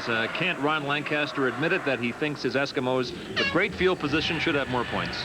They probably should have more points, but a lot of credit needs to go to the BC defense for keeping it in the ball game right now. But not only the field position, but the fumble touchdown that Willie Pless had with the first interception of the ball game. Yeah, slippery ball, a big factor early in this game. There once was a quarterback in Saskatchewan who took all the game balls out of their boxes before the game to rub the glaze off them, put them back in. They weren't dry. When he hit the field, it was freezing, and his teammates could not hang on to the ball. I'm not saying that's what happened here. Nothing of the sort, but it's an example of what can happen when the ball is frozen solid. That's what can happen in conditions like this. Not only that, but there's snow starting to accumulate on the field, and then that can be a factor also on the ball. Earlier today, Kent, at the Alamo Dome, the Birmingham Barracudas and the San Antonio Texans had a day to decide which of the two advanced to the South Division Final. Here's Mark Lee in San Antonio.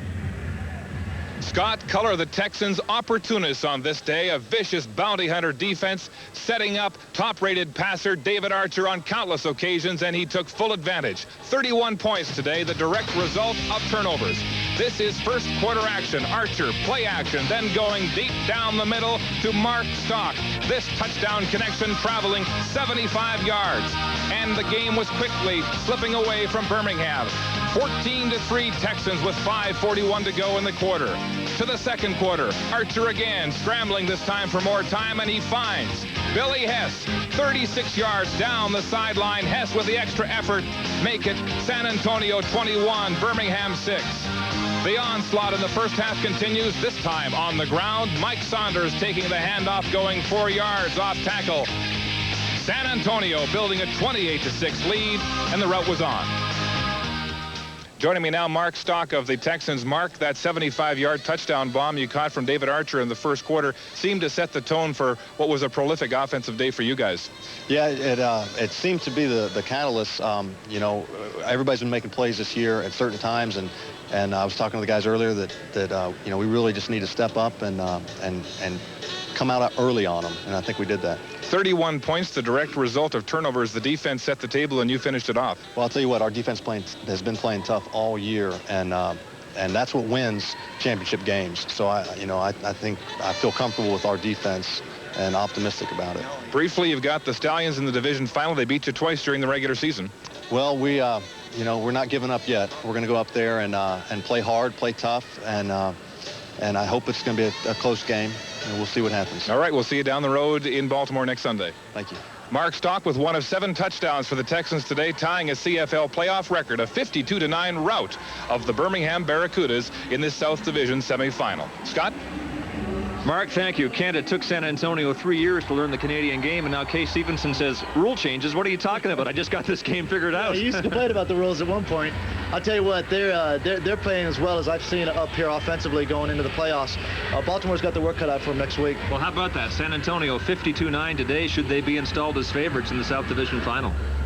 No, I don't think so. I mean, Baltimore's going to be tough at home. However, I do believe they're going to have to find a way to stop that offensive juggernaut that San Antonio has going right now. But San Antonio still will make it tough on them, for sure. No question. I think it'll be a close game, and that game may come down to turnovers also.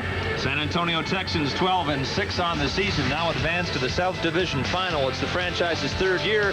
First in the playoffs. They're a game away from the Grey Cup, and here, Edmonton leads.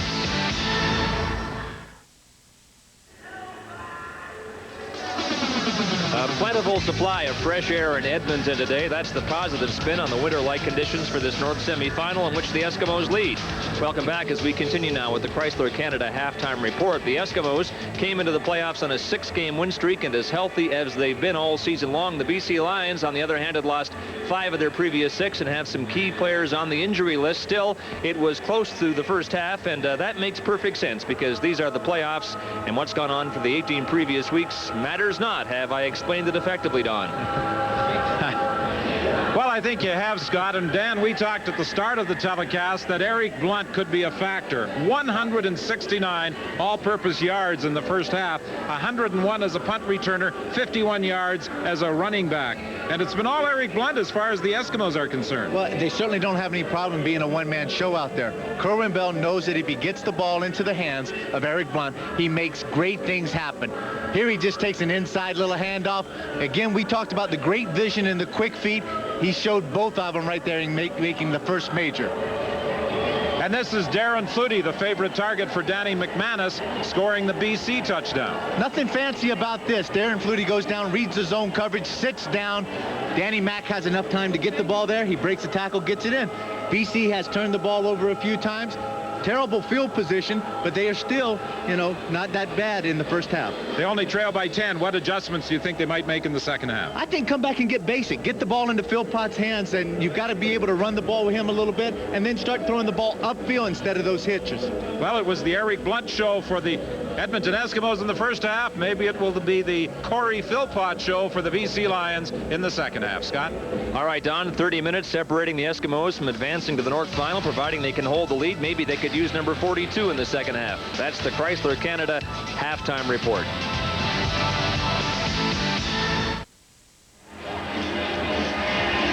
Welcome back to Commonwealth Stadium, where the Lions trail by 10. When McManus and Bell played college football, McManus at Florida State and Bell at Florida, they met twice. Each was on the winning side on one occasion. But so far in their CFL duels, Bell has the edge, winning both regular season games. McManus would dearly love to get a victory over his former Florida counterpart at Commonwealth Stadium this afternoon. The ball will bounce, and Philpott has to pick it up as it stayed in bounds just shy of the 15-yard line. Philpott was looking for the ball to bounce out of bounds, but with a little English on the kickoff by Sean Fleming, it stayed inside the sidelines. Corey Philpott was playing it like a third baseman on a bunt situation, hoping it would roll out of bounds. It just didn't. Here's the numbers of Danny McManus in the first half. The touchdown pass to Darren Flutie. His initial throw appeared to be intercepted by Willie Pless, but Pless lost the football, and then because of a penalty, the BC Lions retained possession. First down play, the handoff to Philpott very quickly through the hole for a pickup of 5 yards, stopped by Willie Pless. Incredible quick feet by Corey Philpott. Larry Ruck fills the hole so fast, but that terrific vision that this back possesses enabled him to sidestep that and pick up about 4 yards. Philpott, during the course of the season, 1,306 rushing yards, 542 as a pass receiver, and 572 on kick returns. The pass over the middle, and Yo Murphy took some punishment but hung on to the football up at the 50-yard line. Murphy still down on a knee after the gain of 22. That old adage, no pain, no gain, holds true in this case, both for Danny Mack and Yo Murphy as he's in the seam route. First down for the Lions. Great concentration as he looks the ball in. But that's Gary Wilkerson, the quarterback, comes over, makes excellent contact, tries to jar the ball loose. But Yo Murphy's going to have nothing to do with that. Handoff to Philpott on the first down play from the 52, and he gets up to the 54 of the Edmonton Eskimos, tackled there by Willie Pless. Statistically, this was the story of the first 30 minutes, with the Eskimos leading 16-6. Pretty even in the rushing department, the Lions having the edge in the passing game, but the Eskimos the advantage where it counts most on the scoreboard.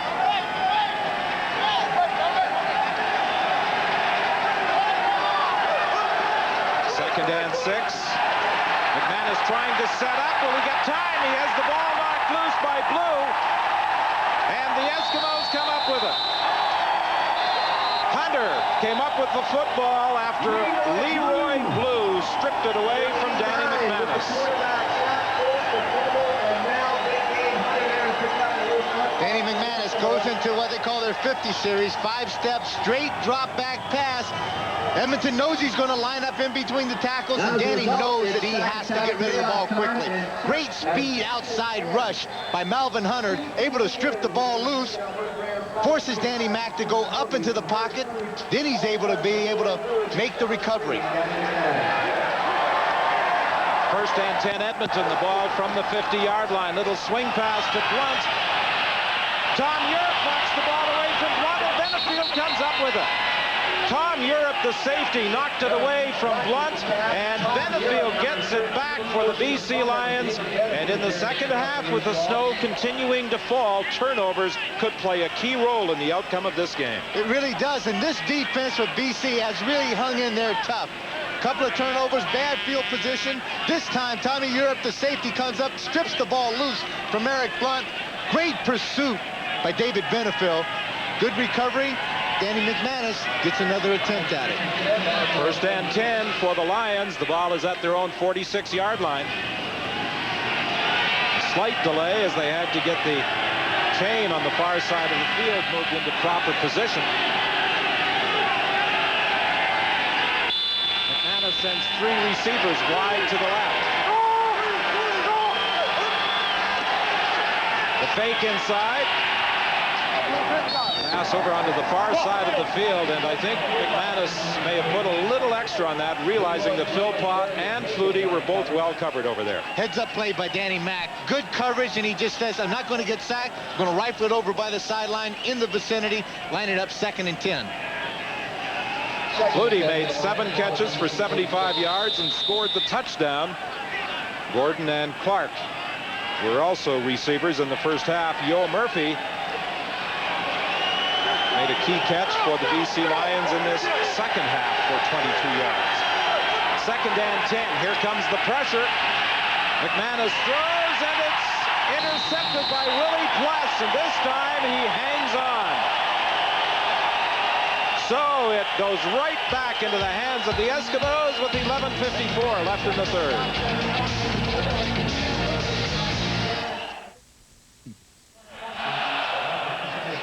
Willie Pless, with a little flair for the dramatics, comes up with a great interception. Kind of guy. He's going to be right here. Now, he's man-to-man on Corey Philpott. As soon as Philpott steps into block, he just settles back in here, reads the eyes of Danny Mack, the quarterback. Take a look.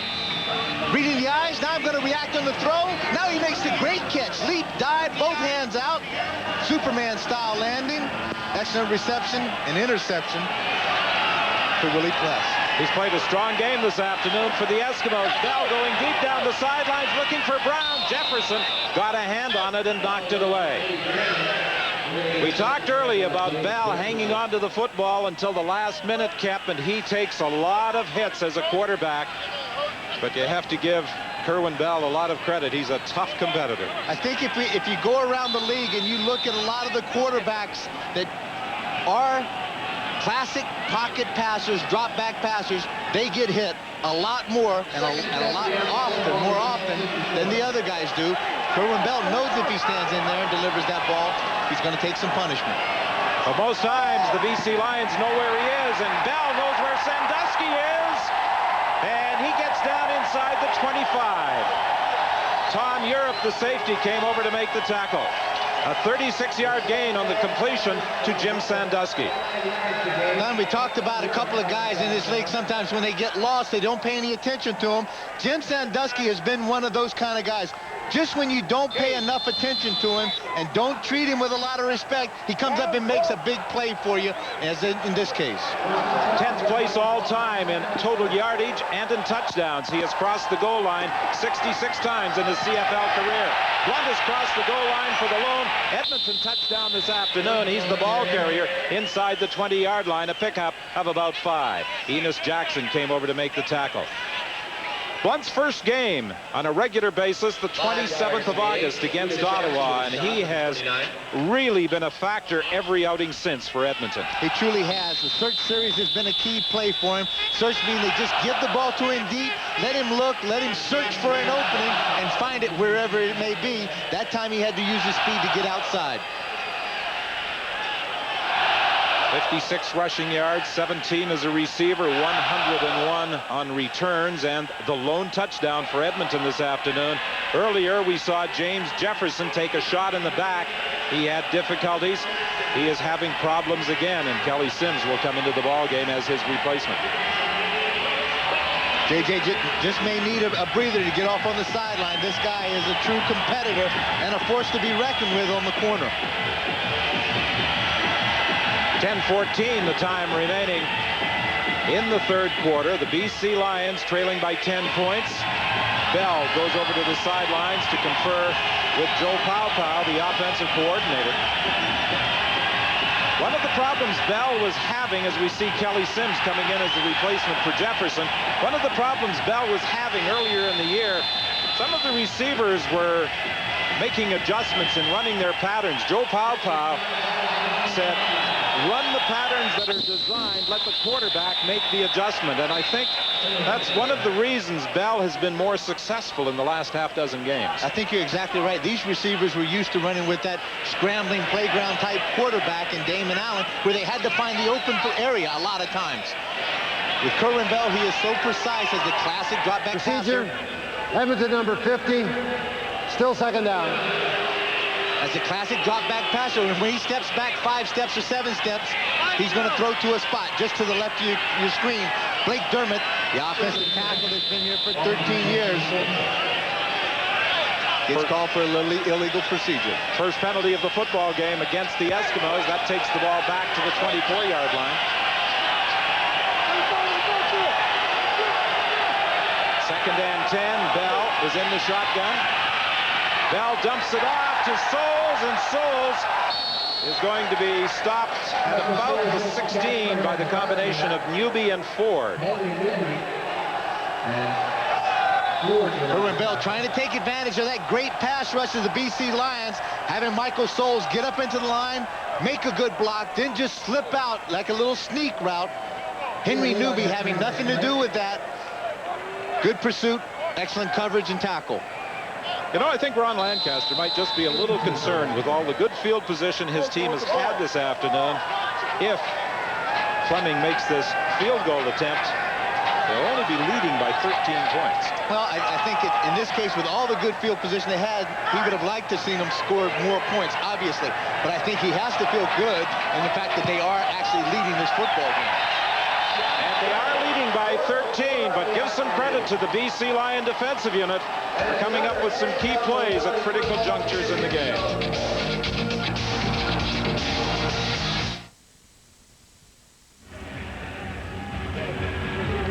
In Edmonton, snow continuing to fall, lending itself to the playoff atmosphere. The Eskimos leading by 13, and Kent Julio Caravata in at quarterback now for the BC Lions. What do you make of this change? Well, I think it's just a situation where they're going to give Danny some time to see things from the sidelines and get his composure, and I'm sure Dan will be back in the ballgame. Should also make the point down that Kent, that second down conversions are killing the Eskimos. Oh, that's the only reason they only got 19 points. That last series was a case in point. They had 2nd and 5. The pass to Souls would have converted, but instead they went 2nd and 10 and couldn't convert. All right, Don, back to you. Caravata is the quarterback. Phil Pott the ball carrier. He'll pick up 4 yards. It will be 2nd and 6 for the BC Lions. McManus appears to be okay. Maybe Ritchie, as Kent suggested, is just taking him over to the bench, giving him an opportunity to observe for a few plays, trying to settle them down and have him come back in after Caravata directs the offense for a series or two. Caravata operating from the shotgun. He throws incomplete. He was looking for Robert Gordon, and it's 2 and out. Rogers was defending against him. Caravata had an opportunity to start when the BC Lions went to Memorial Stadium in Baltimore. They lost the football game by a score of 28-26. In that game, he completed 16 of 31 for 141 yards. Well, I think Kent hit it exactly where it's supposed to be. They just need to get Danny McManus on the sideline. Maybe he's been under a lot of pressure, been running for his life, taking a lot of hits. He wants to see from the sideline, without being chased around, what this Edmonton defense is doing to him. Then they can put him back in, because Danny Mack is definitely the guy for the BC Lions. Hagan fields the ball, and Hagan is caught immediately by Kelly Sims. Almost a bit of a miscue between Blunt and Hagan, and it was Hagan who fielded the 39-yard kick, and Kelly Sims was on him immediately.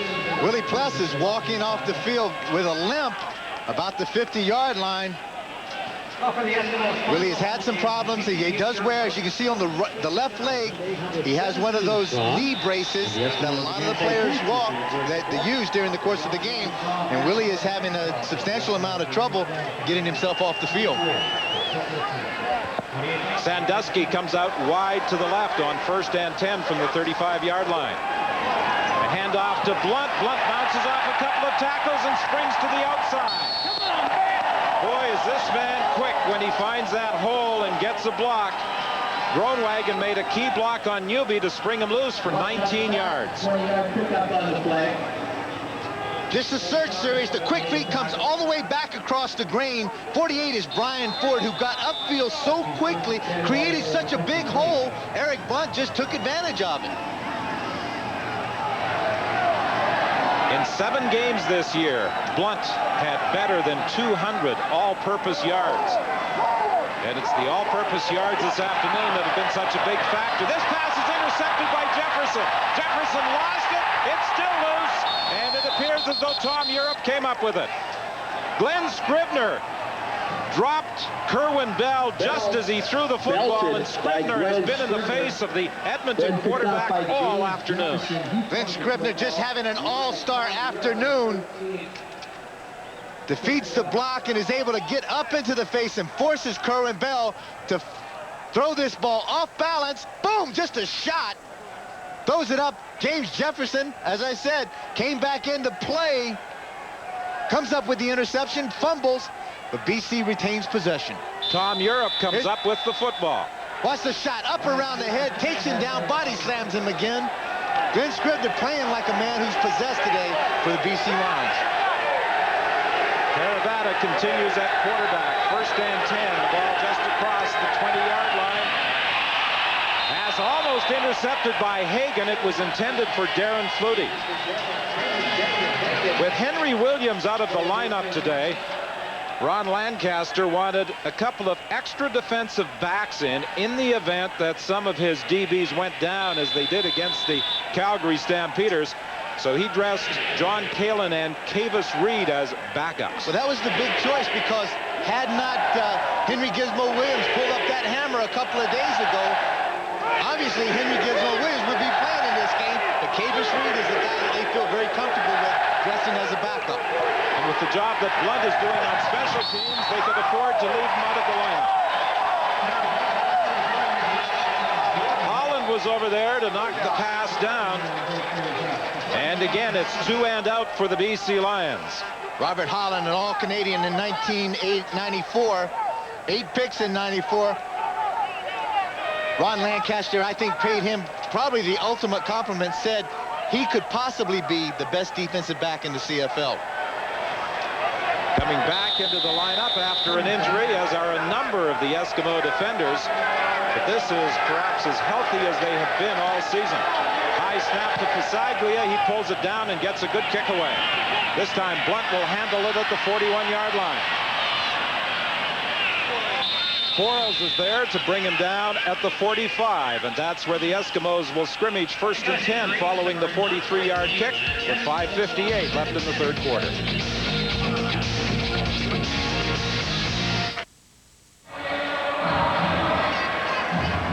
Well, they often talk about playing in pain, and James Jefferson certainly is in the second half after taking the shot in the back in the early stages of the third quarter. Well, those things are going to take place because James Jefferson is a physical defensive back. He'll come up and hit you, and he'll attack you, and he'll try to intimidate you and take you out of your game. Michael Souls finds a big hole, and Souls takes the ball down to the Edmonton 46-yard line. A 19-yard romp for Michael Souls. Power game, straight ahead dive, nothing fancy about this. Man on man, Edmonton winning at the point of attack. Michael Souls hitting the hole extremely quickly. Getting the ball downfield. Big first down for the Edmonton Eskimos. 1st and 10 from the 46. This time the ball goes to Blunt. He tries to get to the outside, but Tom Europe, the safety, came up. Coach Dave Ritchie has made the comment a number of times about Europe. He said, I don't care whether he's an import or a non-import. He is perhaps the best tackling safety in the CFL. He's a very physical safety, and BC plays him in the defense a lot, walks him up, takes him out of the middle, and poaches him down right behind the linebackers. Now, in all the blocking schemes of offensive linemen, the safety is unaccounted for, and that's why he's able to make a lot of tackles. And when you get the opportunity, Tom Europe has come through for the BC Lions. 2nd and 9. Bell steps back. Now he's forced to haul it down and run, and he's going to be stopped short of the first down. He got just across the 40, and the Eskimos continue to have problems in converting second down plays. Bell has taken a lot of punishment this afternoon. He's down again, but this time it appears he's only winded. Well, when he comes out of that pocket and is going to take it on his own, this BC defense is going to make you pay for it. And this comes back to the situation where both Ken and Scott mentioned earlier in the halftime. The fact is Edmonton's having trouble converting on second down. Again, they missed an opportunity.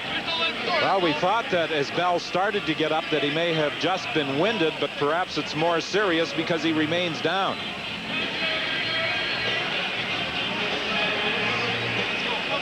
Well, Bell's 6'3", about 210 pounds. It's a big, tall bone rack of a man. He gets caught in the ribs.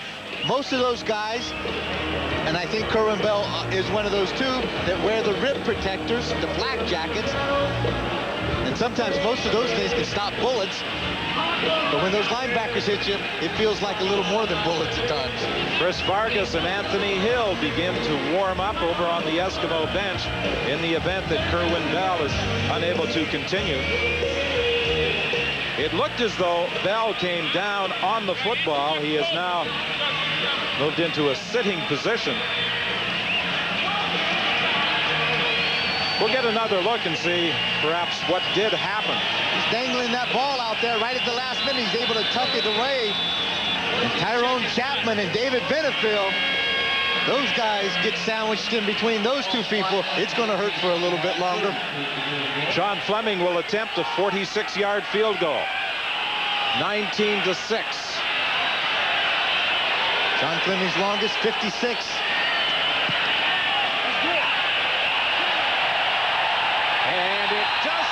It over the crossbar as the Edmonton Eskimos increase their advantage to 22-6.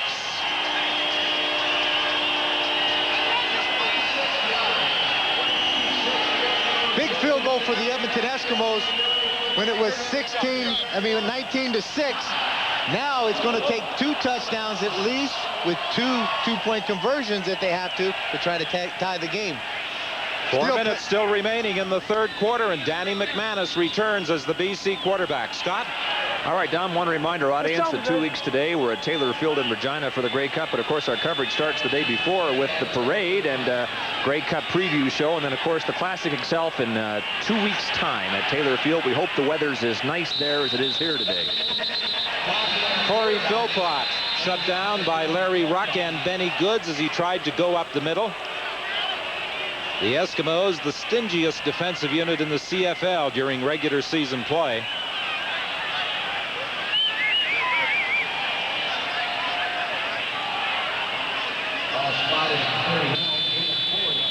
It will be 2nd and 6 for the Lions. Perhaps after sitting out for a couple of sequences, McManus has learned something about what the Eskimos are doing defensively. Well, he had an opportunity to stand on the sideline and look without having to run for his life. Maybe he can make something happen. Joe Murphy on the receiving end of the McManus throw at the 49-yard line. In the first half, McManus was aiming most of his passes in the direction of Darren Flutie. He's made a couple of big throws to Joe Murphy in the second half. Lots of stunts, lots of twits up front by the Edmonton defense allows Danny McManus just a little bit of time to find that out pattern to Joe Murphy. Perfect throw. 1st and 10 from the 49-yard line with 2:33 remaining in the third quarter.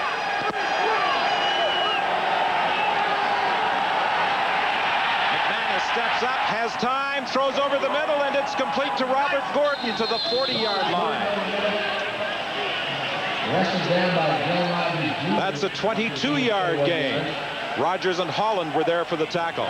Throws this ball into traffic, freezes Larry Ruck ever so slightly, and throws the ball behind him and right into the hands of Robert Gordon, who does an excellent job finding the open area. Danny Mac knew that he had to get rid of that ball fairly quickly because he'd been in the pocket for a long time. 1st and 10 from the 40. There's the toss to Philpott. He cuts back inside. Attempted to hurdle a couple of bodies, but was tripped up by Ruck and Pless.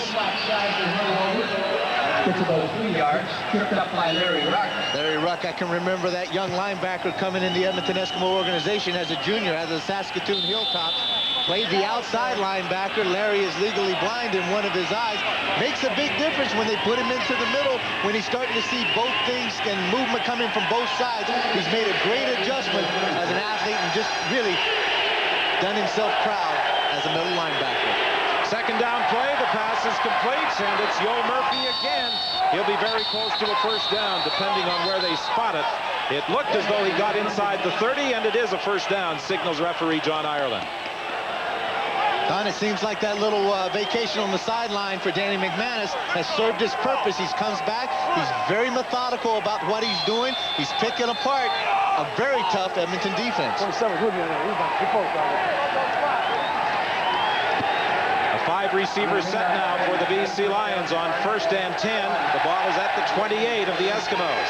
40 seconds remaining in the third quarter. McManus with a good fake inside. Now McManus will run it himself, and he'll step out of bounds with a BC first down. Excellent fake inside by McManus that froze the linebackers just long enough for McManus to head to the left sideline. Great play inside. It's the inside trap. Watch the pull here. He's going to fake it and then come outside. As he comes outside, he's able to break containment. He gets number 46, Malvin Hunter. Head up to him, gives him a little juke. And then Danny McManus shows that great blazing speed as he gets outside. On the first down play, this is Corey Philpott driving straight ahead for just a couple of yards. Stopped by the middle linebacker, Larry Ruck, with some help from Leroy Blue. And this should be the final play of the third quarter coming up.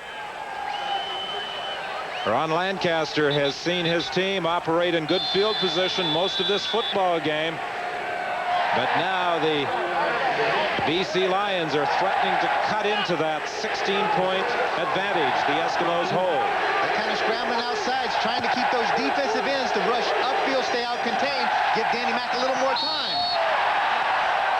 Full blitz coming on the final play of the third quarter. And the score holds at 22-6.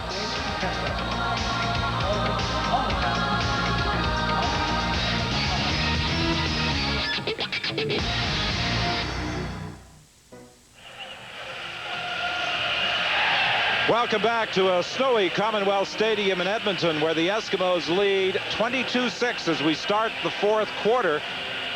Statistically, the Lions have the edge in several departments, but the Eskimos lead, and after the McManus pass to Gordon on the final play of the third quarter fell incomplete, Lou Pasaglia will attempt a 20-yard field goal to open the fourth quarter. High snap! And Flutie is able to pull it down, and Pasaglia can put it through. On the convert attempt on the touchdown by Flutie, Flutie had problems handling the exchange from center. This time he had to go high to haul it down, but was able to pin it for Pasaglia. Great athletic ability by Darren Flutie, able to go up as a receiver, concentrate on that ball, look it in, bobbled it a bit, but was still able, had the presence of mind to get it down on the tee, pointed it up, and Louis Pasaglia was able to make that field goal. Well, you want a guy with sure hands handling the exchange from center. Most kickers will say they like a guy with soft hands to handle the football for them. I don't care whether they're soft, whether they're hard. I think those kickers, as long as one point's on the tee and the other one's underneath the finger and is kind of pointed semi-straight up, they'll take it.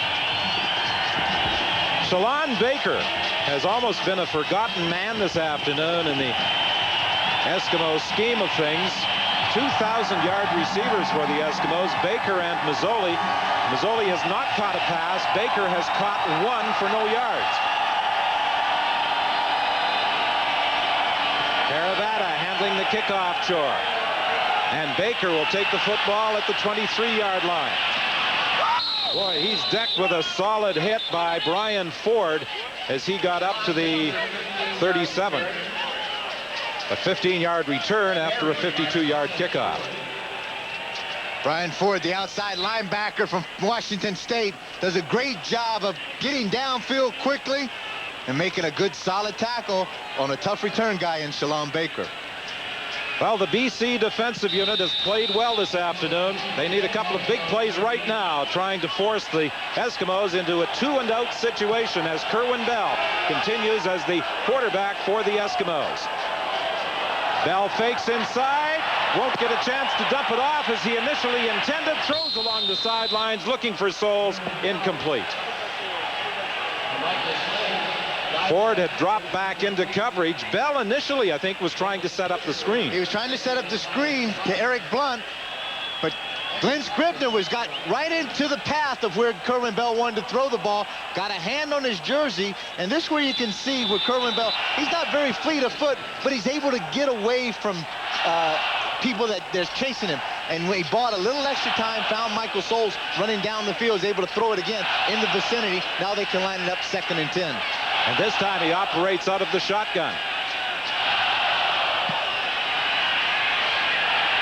Sandusky makes the catch on the sidelines, breaks a couple of tackles. Sandusky trying to win the race to the end zone, and he's caught from behind.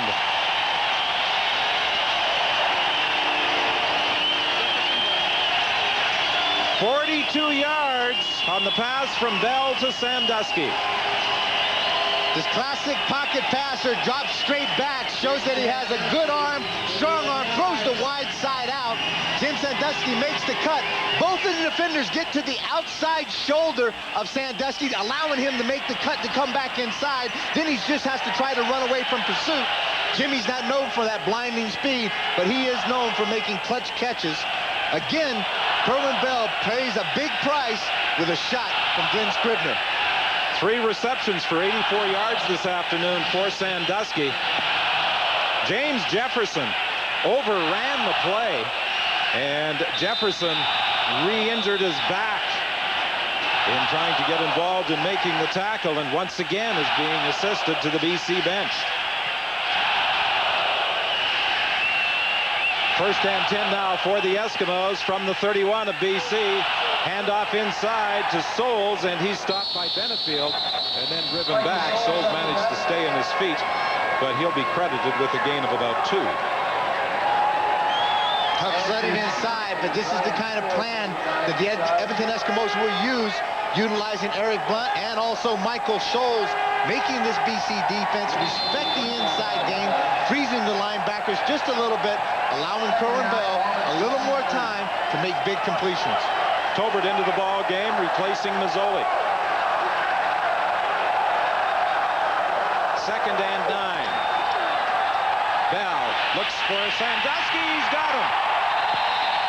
Eddie Thomas made the tackle, but not before Sandusky picked up another first down, taking the ball to the 11. Edmonton Eskimos starting to show a lot of emotion. Good time by Kerwin Bell in the pocket. The quick post route down in front of Eddie Thomas, and the sure hands of Jimmy Sandusky. Doesn't miss very many. Sandusky was saying that this is the first time in 3 years that he's come into the postseason healthy. Said it's going to be a lot more fun wearing a helmet rather than standing on the sidelines with a baseball cap on. Good fake inside. Bell looking into the corner of the end zone. Nobody there. May have been some miscommunication in the pattern that Shalon Baker was expected to run and where Bell thought he was going. Well, and that's going to happen sometimes. Good look at Joe Powell on the sideline, sending in the play. 52-something was the first 2 calls of the play being sent in. From inside the 25-yard line, only 1 touchdown so far this afternoon for Kerwin Bell and the Edmonton Eskimos. Now they are on 2nd and 10.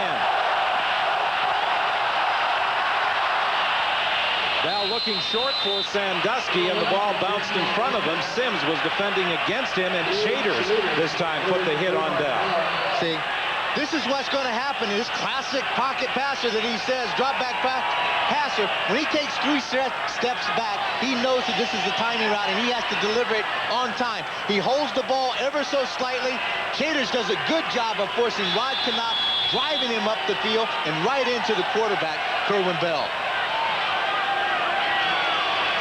So Sean Fleming comes in again for a field goal try. This will be his 6th of the afternoon from the 20-yard line. And that will equal a CFL playoff record if it's good, and it is. Dave Cutler and Lance Chomick have both previously kicked 6 field goals in a game.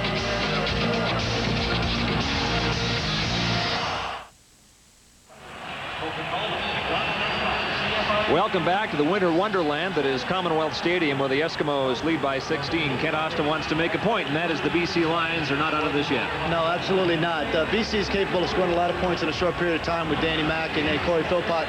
Plus, they've got a defense that can score touchdowns for them also. The weather conditions here are a factor very much so late in the game, Kent. Well, they can get turnovers in addition to everything that we've mentioned. Don? Danny McManus trying to get something going now, looking to the sidelines for Blackwood. It will be 2nd and 10.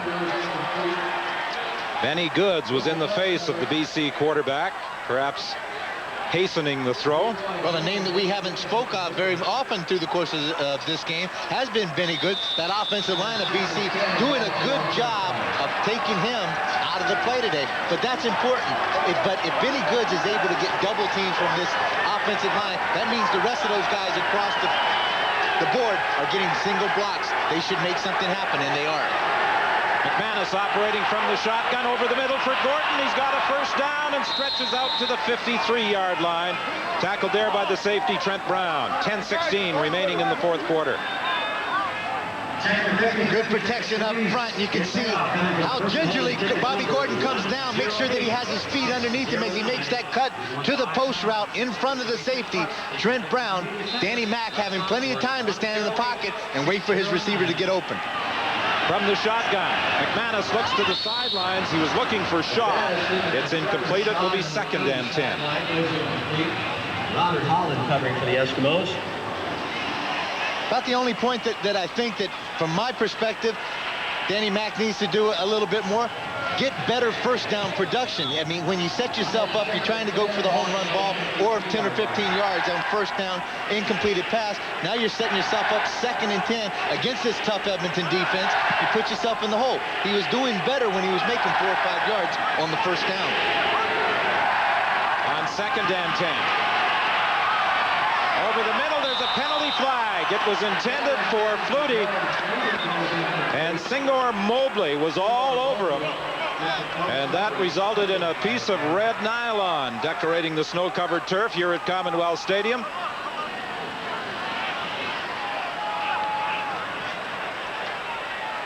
Contact definitely downfield. Forward pass interference. Edmonton number 27. First down. Definitely downfield as Singo was trying to make a play on the ball. Came right through Darren Flutie, knocked him to the ground. First and 10 from that spot. 4 receivers line up wide to the left as McManus is in the shotgun. McManus looks over the middle, and it's intercepted by Hagan. It was deflected by Mobley, and Hagan came up with it. Penalty flag, a couple of them as a matter of fact, as Hagan brings it back to the BC 51.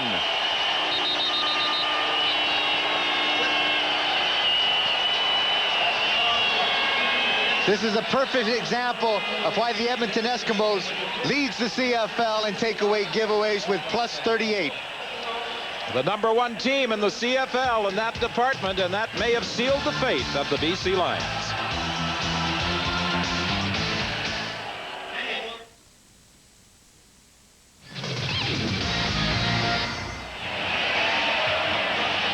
There was an illegal block and the interception returned by Hagan, taking the ball back to the 35-yard line. The Eskimos led the league in the takeaway department this year with 87. They were a plus 38.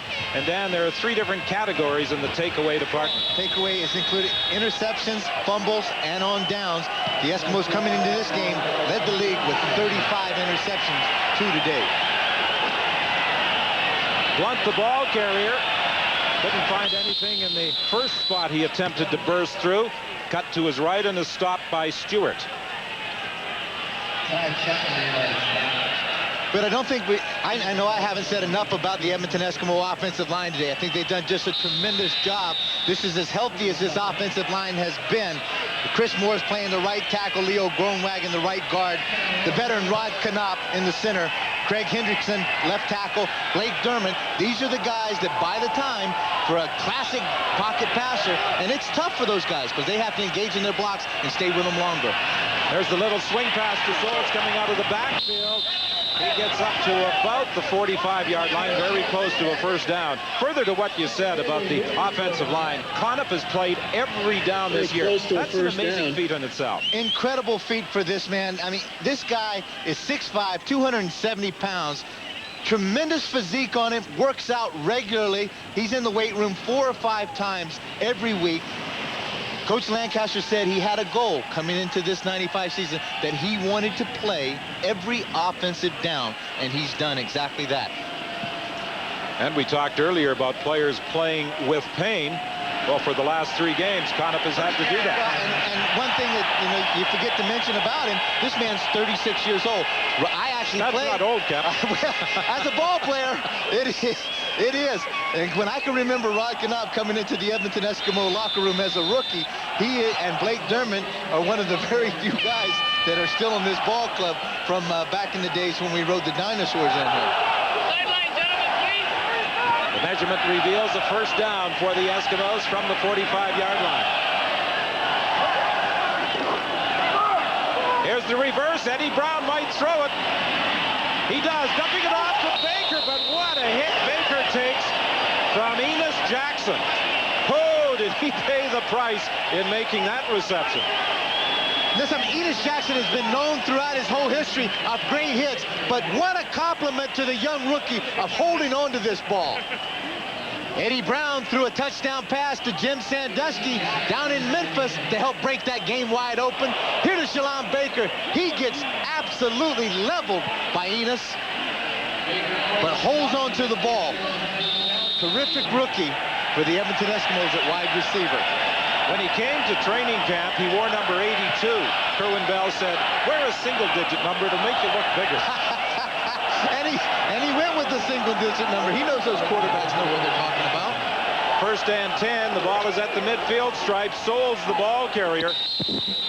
And right now, the Eskimos are concentrating on methodically taking time off the clock, leading by a 25-9 margin, and 6:54 showing on the clock. Well, here's where guys like Michael Souls and Eric Blunt, but more importantly, those offensive linemen up front, just straight drive blocks on the defensive linemen, earn their money because the Edmonton Eskimos want to keep the ball on the ground. They want to keep possession of the ball. And the BC Lions know the way that they're going to try to do that is by rushing it. Well, they have two excellent runners in Souls and Blunt has the ball, but he won't get the first down. Good coverage by Chapman with help from Scrivener in making the tackle. 6:19 the time remaining. It's a 16-point football game. The Eskimos leading, hoping to advance to the Northern Division Final next Sunday at McMahon Stadium in Calgary against the Stampeders.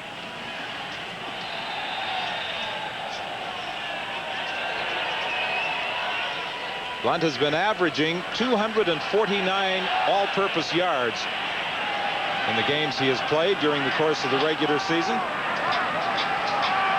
One of the problems the BC Lions have now is that one of their big weapons, the ground game revolving around Corey Philpott, pretty much has to be abandoned. Kick by Harper, taken by Thomas, and Thomas is forced out of bounds by Brown. 5:49 is the time remaining. That was a 41-yard punt by Harper.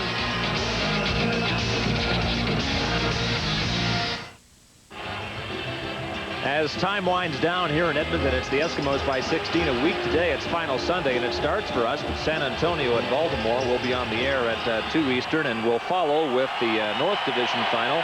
Almost certainly Edmonton at Calgary, but if Danny McManus could pull off a miracle like the one he did in the West final last year, then it could yet be BC at Calgary, Don. Well, you never discount the BC Lions and Danny McManus, and McManus keeps the BC hopes alive with a strike to Robert Gordon. A first down for the BC Lions as they take the ball up to the 22. Coming right at you. Now, this is the kind of theory and philosophy that I think Danny Mac has to go to. Come out, take the short stuff, 1st and 10, make some good production, keep some possession drives, then take it deep when you can. Sideline pattern. Shaw was open, could not hang on. Doesn't have a great deal of experience. He's only played 7 CFL games. He's into the ball game as a 5th receiver. Gets an opportunity to make a big play, trying to make a move before he catches the ball. Trevor Shaw only has 3 receptions in the 95 season. This is where they really miss a Mike Trevathan. 2 yards shy of 1,000 yards this season. A great possession receiver. Here's another one, Darren Flutie. He's got a first down up to the 37-yard line. Danny McManus throwing this ball with authority. You've got to be able to needle it in there, in between the linebacker Willie Pless and in front of the outside nickel guy, Zigor Mobley. The Lions in their hurry-up offense as McManus steps back, looks deep down the sidelines. It was intended for Gordon, and Holland got a hand on it. This may be the one time when I'd have to question that kind of call. They're having some pretty good success. 2 good completions. Could have been 3 had Shaw held on to the ball. But you're not going to take it deep on the Edmonton Eskimos. They're not going to give up the home run ball under this condition. Gary Hoffman, who is in charge of BC's offensive line, anxiously looking on as McManus is flushed out of the pocket, but finds Flutie. Flutie over the middle is open, looking to lateral. He lost the football, picked up by the Edmonton Eskimos, Gary Wilkerson, who brings it back to midfield. Larry Ruck put the hit on Flutie. As he was moving upfield, he was indicating that he was looking for someone to throw it to. I think he was simply trying to draw someone in on a fake, but Larry Ruck put the hit on him that popped the ball loose. Take a look. He's just going to make Willie Pless think about he may lateral it, and then Willie Pless fell off trying to make the tackle. He accomplished exactly what he was trying to do. The only thing is he wasn't ready for that shot by Larry Ruck that jarred the ball loose. And Gary Wilkerson picked it up and brought it back to the midfield stripe with 4:14 remaining, and Flutie remains down. The great play by Larry Ruck, because he was the guy that Darren Flutie was able to work around to get back inside. Now he comes up and takes the shot. Larry Ruck knows that he hurt Darren Flutie. Let's just hope he's okay. The man kneeling over top of Darren Flutie, Matt Clark, has almost been the forgotten man in the passing attack of the Lions this afternoon.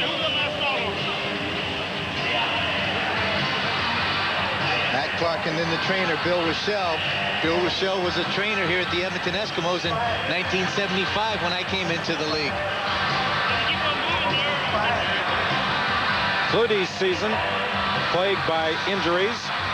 Hasn't been a great year as far as injury goes for the Flutie brothers in the Canadian Football League. Well, and it hasn't been a good year for injuries as far as the BC Lions are concerned, but also there's a lot of other teams. The Edmonton Eskimos have had their share of injuries through the course of the season. A lot of offensive linemen, Blake Dermott, Chris Morris, guys like that. It has been a year in 95 where all teams suffered substantial losses because of injuries. 4:10 the time remaining. The Edmonton Eskimos hoping that the Grey Cup is still in their sights and leading by 16.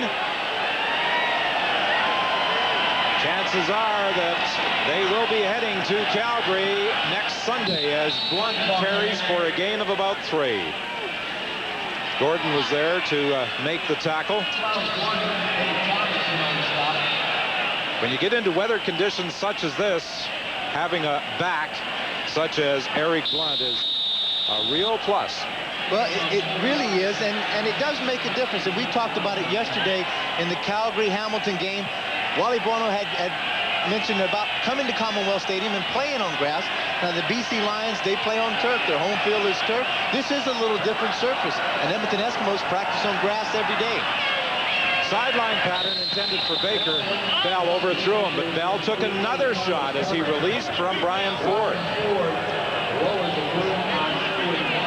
You know what I would suggest right now is the fact that the kind of pounding that Kerwin Bell has taken through the course of this game, if in fact you think you had this game wrapped up, send the young kid in, Chris Park. Somebody else take the let him just hand the ball off. They're going to rush the ball. Give it to Eric Blunt. Give it to Michael Souls. Dump it quick. Get the young guys some playoff experience also. You have the opportunity right now. Well, this is the first playoff game for Kerwin Bell since high school. And he has taken a beating this afternoon from the BC Lion defensive unit. Glenn Harper's third down punt angled towards the sidelines. It stays in bounds, picked up there by Thomas. Not much room to run over on the far side of the field, and he goes out of bounds with 2:43 remaining here at Commonwealth Stadium, and the Eskimos in front by 16.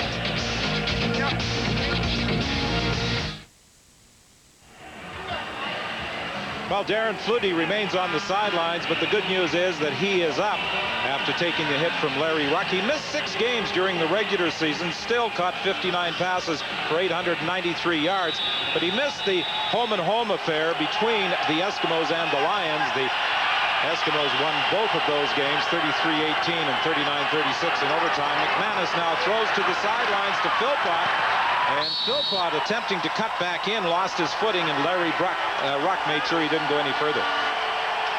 It's just a tremendous compliment to Larry Ruck. Just the ability and the way that he plays that middle linebacker position. Perfect technique. 6 foot, about 220 pounds. Great speed, incredible intensity. Flutie today had caught 9 passes for 124 yards for the Lions. This one is dumped off to Blackwood. Blackwood breaks the tackle and takes the ball up to about the 30-yard line, 35-yard line. There's a penalty flag on the play back at the line of scrimmage. I think you bring it back for holding against BC. Most of the time when that umpire jumps up in there and throws one in the vicinity of the line of scrimmage. Holding. BC number 68. Repeat, second down. Corey Mantica guilty of holding with 2:16 remaining. 2nd and 15 as it nullifies a good gain by Blackwood. 13 penalties this afternoon against the team that led the league in that department.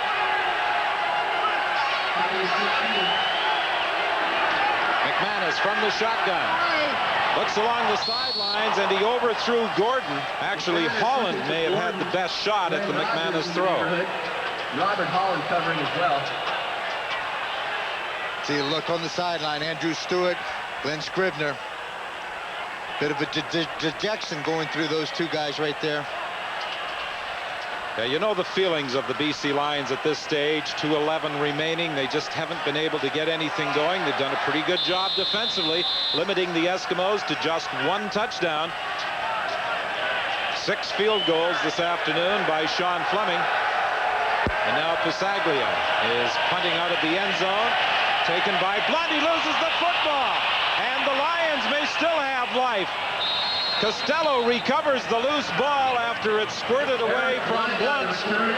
And BC will retain possession with 2 minutes remaining.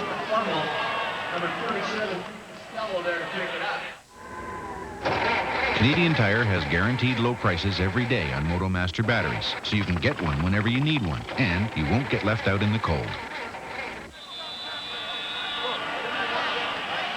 Well, since the Edmonton Eskimo dynasty, no team has been successful in defending the Grey Cup in the Canadian Football League. It looked as though all hope was gone for the BC Lions, but there may still be life. Over the middle for Flutie. He's got it. Great catch by Flutie, back in the ball game after being shaken up on his earlier reception. 1:55 remaining. A pattern that they'd had success with a number of times through the course of this game, throwing the ball on the post pattern in front of Trent Brown, the safety, and Darren Flutie, showing no ill effects of going off the field a couple of plays earlier, comes up with a good catch. Again, McManus from the shotgun. Looking for Gordon, and Gordon could not hang on. It may have been Trent Brown that jarred the ball away from him.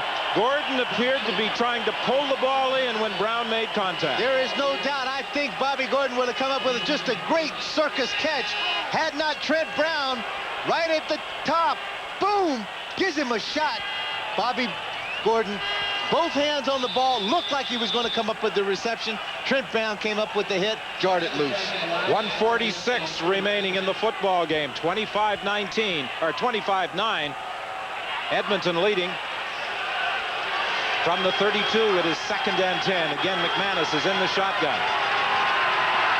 McManus over the middle for Flutie. He's got it. Touchdown, BC. Don't turn out the lights on the Lions yet.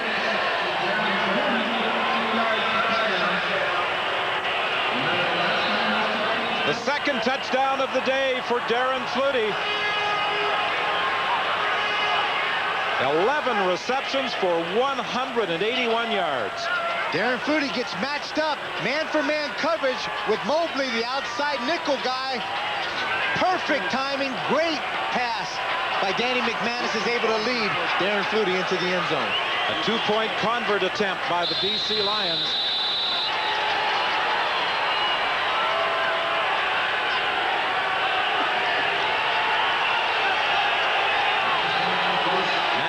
Lines up wide to the right. McManus steps in behind the center. McManus into the end zone. And it was intended for Blackwood, but he was well covered by Seymour Mobley. So the score holds at 25-15. Edmonton leading. 1:41 remaining. Danny Mac really tried to force that pass in there. Excellent coverage by Mobley on Blackwood. No place to really throw the ball. CFL playoff record. Maybe think that there was a better choice of routes that Danny McManus could have taken. Great catch again, looking at the touchdown reception by Darren Flutie as he beats one-on-one the guy we just spoke about, Mobley. Now over at the BC bench, one would have to assume that they are discussing what they are going to do on this kickoff, and almost certainly they'll be attempting a short kick. And over on the Edmonton side of the field, Ron Lancaster brought his team together. Well, he's got his hands teams out there, all the guys that are familiar with holding the ball. They're going to have a front line of guys that are used to linebackers and guys that are used to making a block. As the ball is kicked, whether it's gripped down the field or kicked up into the air, kind of floating, the first line guys go and make a block. The second line guys are the guys that have the sure hands, come up, make possession of the ball. Well, there is still plenty of time for the Lions to score a touchdown if they were to gain possession, but they need 2 more possessions to get back on even terms or to win the football game. It was crucial to try to come up with that 2-point conversion. Lou Pasaglia getting set for this kickoff. He hits it high towards the sidelines. And over on the far side, it is Martin who makes the catch and hangs on despite the contact from Robert Davis.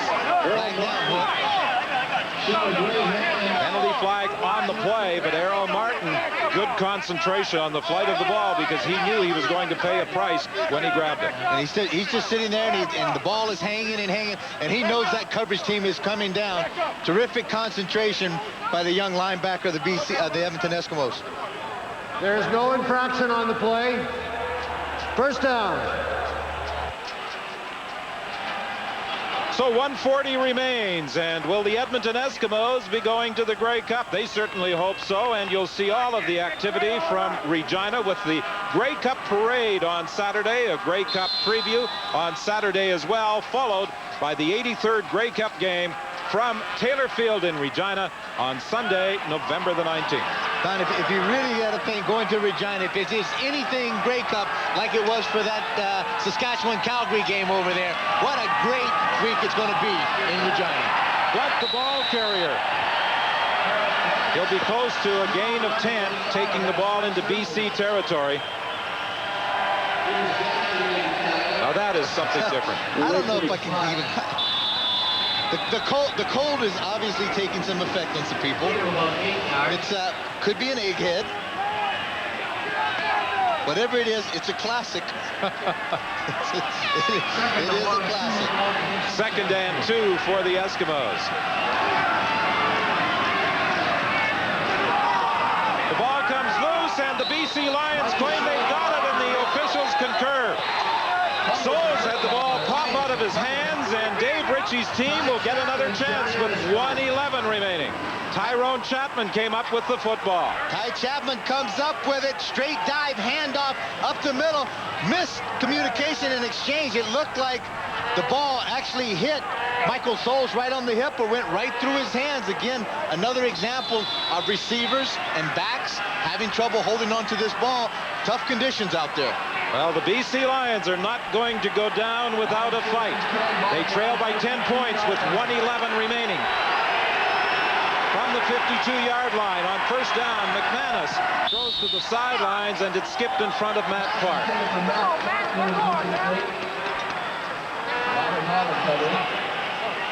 McManus looking over to the bench for some help in his play selection. It's important right now, not that Danny Mack actually can pick up the whole first down in one shot, but at least pick up significant yardage. If you do end up in third down, make it 3rd and 2, 3rd and 1, as opposed to 3rd and 10. On second down with 1:06 remaining in the game. Deep throw, and well over the head of the intended receiver, Yo Murphy. So it will be 3rd and 10 for the BC Lions. And this might indeed be their very last chance at having any hope at all of defending the championship they won last year. And what about the future of that man, Dave Ritchie?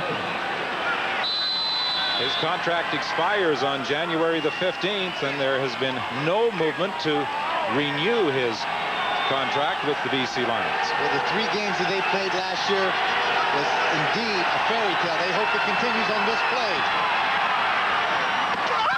To the sidelines, and Holland stepped in front of the throw intended for Clark, and that should be the football game with 56 seconds remaining. Danny Mack again throws the deep out, the long out. Holland reads it perfectly, comes up, makes the play on the ball. Robert Holland, as I had mentioned, in Ron Lancaster's estimation, again, to reiterate, thinks that he is the best defensive back in the CFL. A dejected Danny McManus heads over to the BC Lion bench. He could not make it happen this afternoon at Commonwealth Stadium, and will not get an opportunity to take the BC Lions to Taylor Field in Regina 2 weeks from today to try and defend the championship they won at home a year ago. Blunt, the ball carrier, picks up a couple of yards. 53 seconds remaining. Most coaches would tell you, Dan, that they feel with about 35 seconds remaining in the game, they should be able to take the time off the clock. Ron Lancaster is looking for his team to pick up a first down here, and that will pretty much guarantee they can run out the clock, unless, of course, they cough up the football. But I think more importantly, if you were to come in and tell any defensive team that you were going to be able to hold the Edmonton Eskimos to one touchdown, you would feel that you'd have an opportunity to truly win the football game. Blunt, the ball carrier, taking the clock down to 29 seconds, and he is very close to a first down.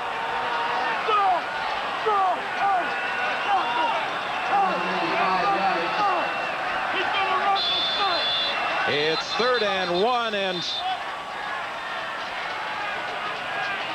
the Edmonton Eskimos are going to send in their kicking team.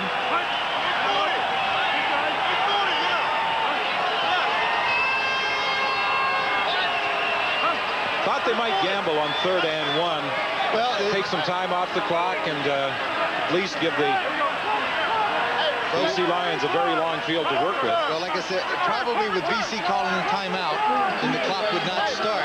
So I think kicking the ball away at this point is a great move for Ron Lancaster and his Edmonton Eskimos.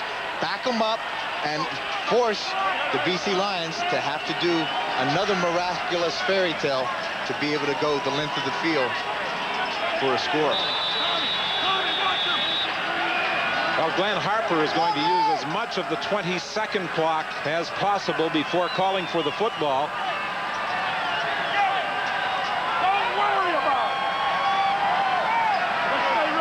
Harper now drops back into punt formation. Only 10 seconds remaining in the game.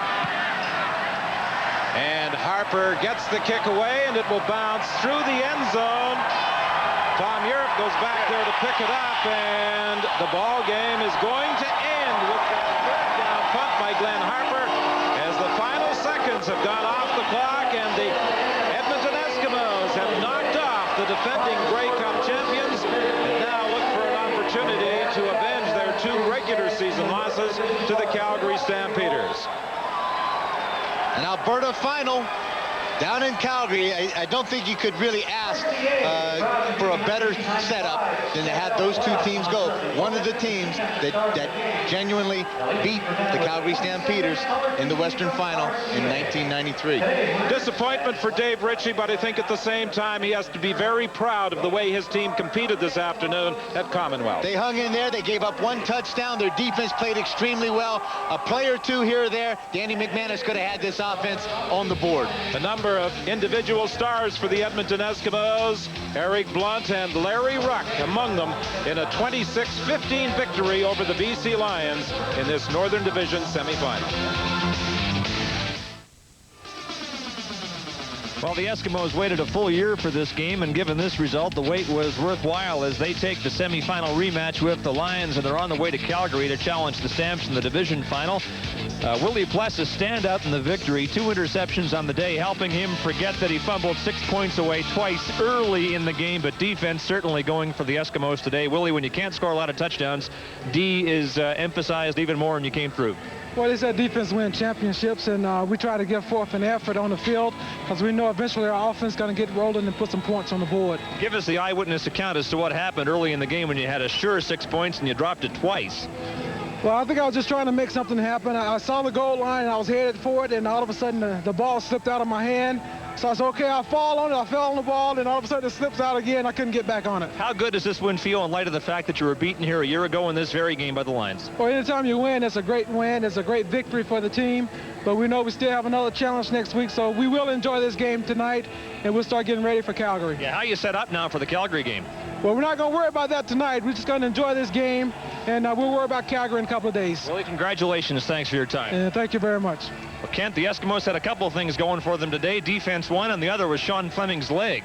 Yeah, Sean was very accurate with his field goals today. He really won the game for him. But defensively, they were outstanding. They got the turnovers against BC and really I felt shut BC's offense down for the most part. 26 points. They probably should have had more. They should have. You know, Willie had a touchdown early in the game, and they should have finished off some drives. Second down conversions really hurt them in this ball game. Edmonton against Calgary in the North Final. There's still something magical about that matchup in the playoffs. Yeah, I don't think Edmonton's going to be as fortunate next week to get turnovers like Calgary gave up this past game. So I expect it to be a close ball game. San Antonio and Baltimore, and of course San Antonio posted 52 points earlier today. You still don't think they should be favorites in the South Final? No, I really don't. I think they're going to face a much better defense in Baltimore this week, and Don Matthews will have those guys prepared in Baltimore. But two good finals shaping up. Do you agree? I totally agree. Probably to be the two best games of the playoffs, obviously, so far. All right, Kent, great to work with you. We'll see you next week. We hope for some expert analysis during Final Sunday. Thank you, Scott. So the playoff field is now down to 4, and one of them left, San Antonio Texans, who blew the Birmingham Barracudas off the field at the Alamo Dome. David Archer to Billy Hess to make it 21-6. The route was on. Texans didn't stop until they got to 52. Here in Edmonton, the Eskimos beat the BC Lions for the third time this year, but this one really matters because it lands the Eskimos in the division final against the Calgary Stampeders a week today. Next Saturday night's Molson Hockey Night in Canada, and it begins with Montreal at Calgary and Toronto at Boston, and it's followed by Colorado at Vancouver to complete the doubleheader. And so for us, a week today, it's Final Sunday on the CFL on CBC, starting with San Antonio at Baltimore. Then it's Edmonton at Calgary to decide who represents the North in the Grey Cup. The Eskimos will try and build on this win. A big one it was. Thanks for watching, and so long.